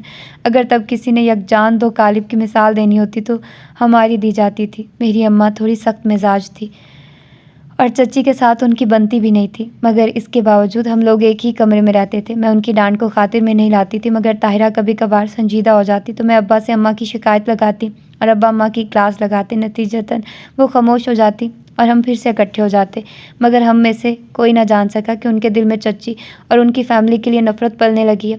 फिर मुझे पता चला कि जिब्रान और ताहिरा एक दूसरे को पसंद करते हैं। वो बात करते करते तल्खी से मुस्कुराई। रुशाने जो उन्हें सुनते हुए दीवारों पर लगी तस्वीरें देख रही थी, एक झटके से पलटी। मुझसे गलती हुई, मुझे उन्हें रोक देना चाहिए था, मगर ताहिरा अच्छी लड़की है और जिब्रान के लिए इससे अच्छी लड़की कोई हो ही नहीं सकती और ना अम्मा को उससे अच्छी बहू मिल सकती है। ये मेरा ख्याल था, मेरी जान से अजीज़ दोस्त थी ना, तो मुझे भला कैसे उसमें कुछ बुरा लग सकता था। इसी ख्याल के तहत मैंने अम्मा से बात की और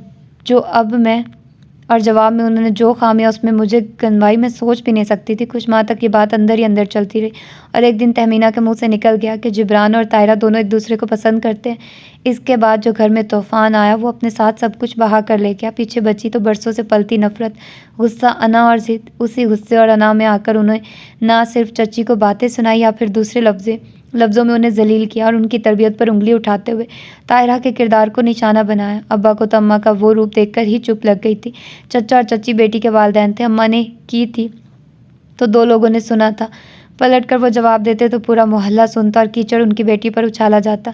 सो बदनामी के डर से वो भी चुप साध गए, जिससे अम्मा मज़ीद शेर हो गई। हम लोग जो एक दूसरे के बिना सांस नहीं लेती थी ऐसे दूर हो गए कि जैसे जानती ही ना हो। उन दिनों अम्मा यानी तुम्हारी दादी का हमारे घर आना जाना था और मेरे रिश्ते की बात चल रही थी। एक दिन उन्होंने चच्ची से ताहिरा के रिश्ते के बारे में बात की और जैसे हालात चल रहे थे चच्ची और चचा को ये रिश्ता गनीमत लगा। उन्होंने ताहिरा से बात करके हामी कर दी।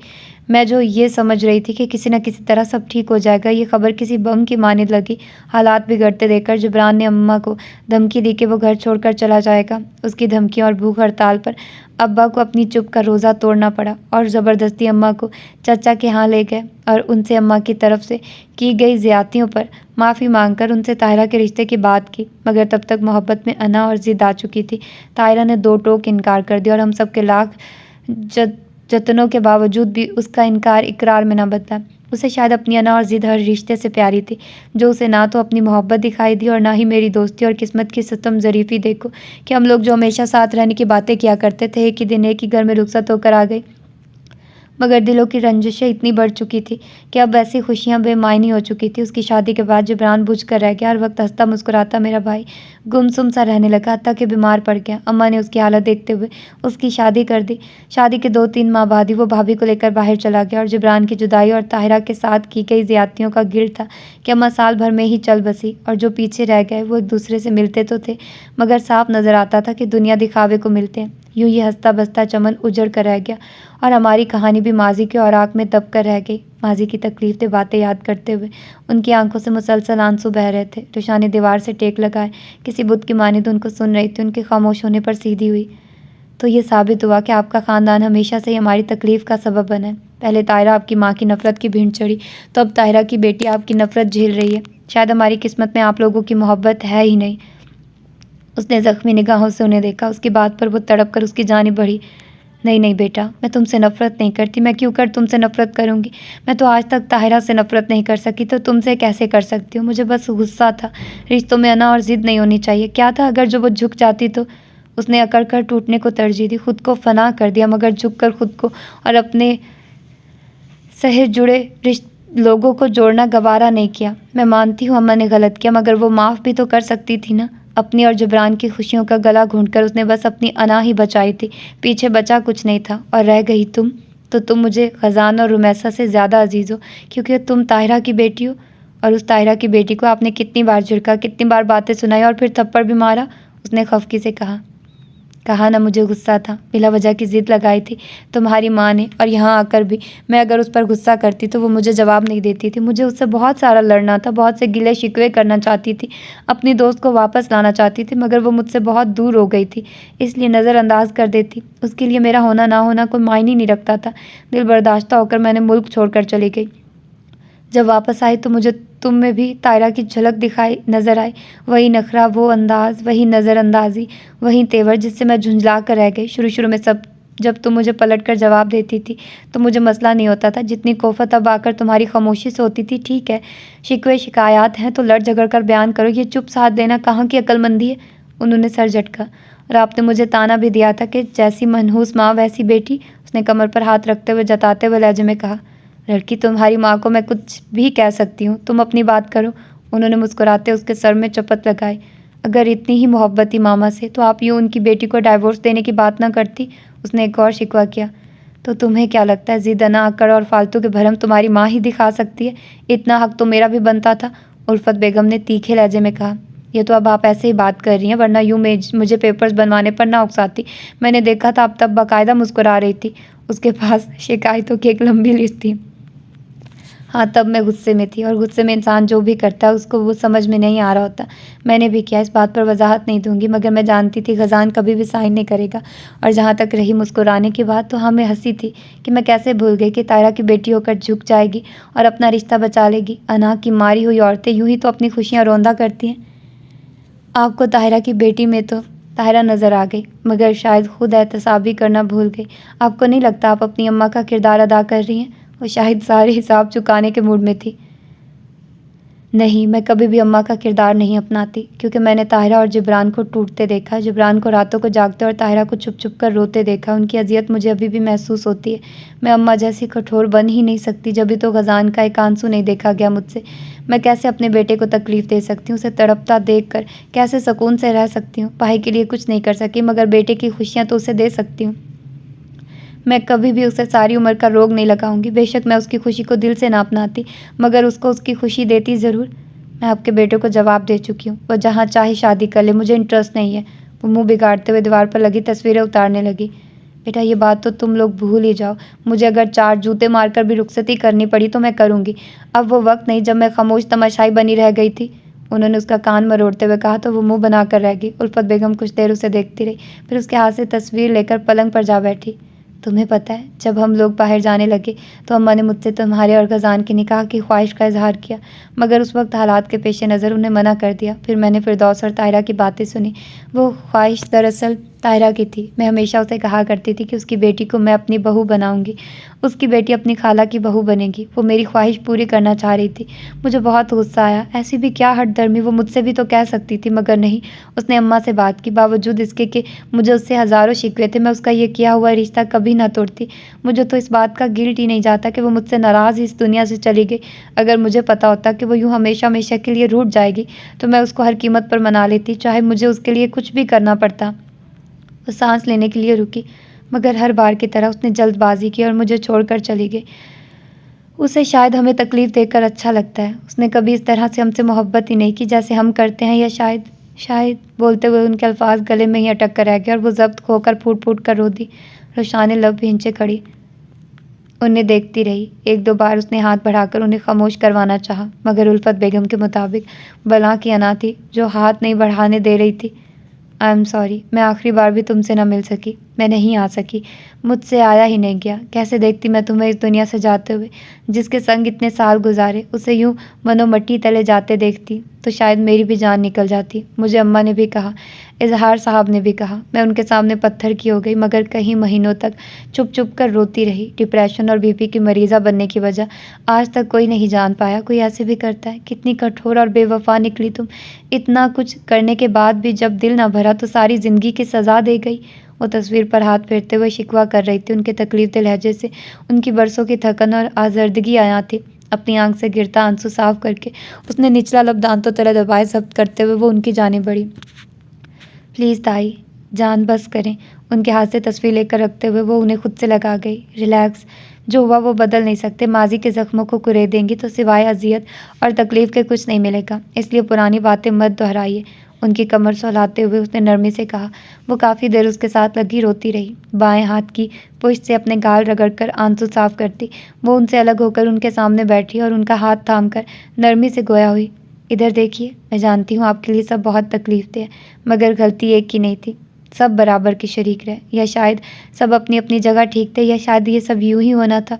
अगर नसीब में होता तो आपकी माँ अपना ज़र्फ़ बसी कर लेती या आपकी दोस्त माफ़ कर देती, मगर नहीं। बात जो बिगड़ी तो बिगड़ती चली गई, क्योंकि किस्मत में यही ठोकर लिखी थी। आप इस गिरड से निकल आइए और प्लीज़ जो इस दुनिया से चले गए उन्हें माफ़ कर दें, ताकि उनकी रूहों को सुकून मिल सके। और हो सके तो मामा को भी माफ़ कर दीजिए, शायद उन्हें आपकी माफ़ी का ही इंतज़ार हो।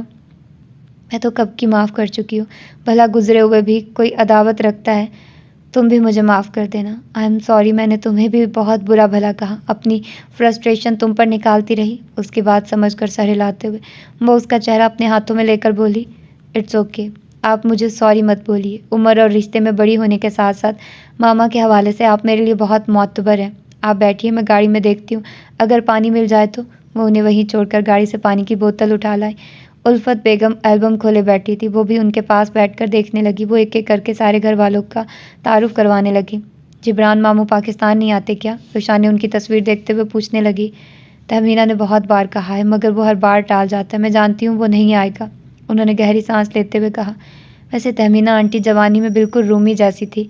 वो तहमीना बेगम की तस्वीर निकाल कर देखते हुए बोली, दोनों बहन भाई ही ननियाल पर गए हैं। ग़ज़ान भी जबरान की कॉपी है, सूरतें भी मिलती हैं और हरकतें भी। एक ही ख़ानदान में दिल लगा बैठे हैं, उन्होंने मुस्कुराते हुए कहा। मुझे नहीं लगता, इंतहाई फजूल इंसान है आपका बेटा। मजाल है जो उसकी कोई कल भी सीधी हो, और आजकल उसकी जैसी हरकतें किसी दिन मुझसे मार खा लेगा। उन दिनों उसका अपनाया हुआ रवैया सोचते हुए उसने दांत पीसे। उसे देखते हुए उल्फत बेगम के होंठों पर मुस्कुराहट फैली। तुम अपने शौहर के मुतल्लिक बात कर रही हो? उनका लहजा जताता सा था। जानती हूँ, खैर चलें, काफ़ी देर हो गई है, उसने बेजारी से उठते हुए कहा। उल्फत बेगम भी उठकर एल्बम समेटकर दराज में रखने लगी। तो ये थी इसकी आज की एपिसोड। नावल काफ़ी अच्छा हो गया है। पहले तो मैं बहुत बोर हो रही थी यार, लेकिन खैर अब ये थोड़ा एंड वाली चीज़ें जो हुई हैं तो मैंने थोड़ा इन चीज़ों को एंजॉय किया। हो सकता है कि अगली एपिसोड लास्ट हो, और हो सकता है कि अगली एपिसोड सेकंड लास्ट हो, तो कुछ कह नहीं सकती। तो होपफुली कि आप लोगों ने एंजॉय किया होगा। तो फिर मिलते हैं इसकी अगली, शायद लास्ट ही हो, अगली एपिसोड में। अपना ढेर सारा ख्याल रखिएगा। अल्लाह हाफिज़।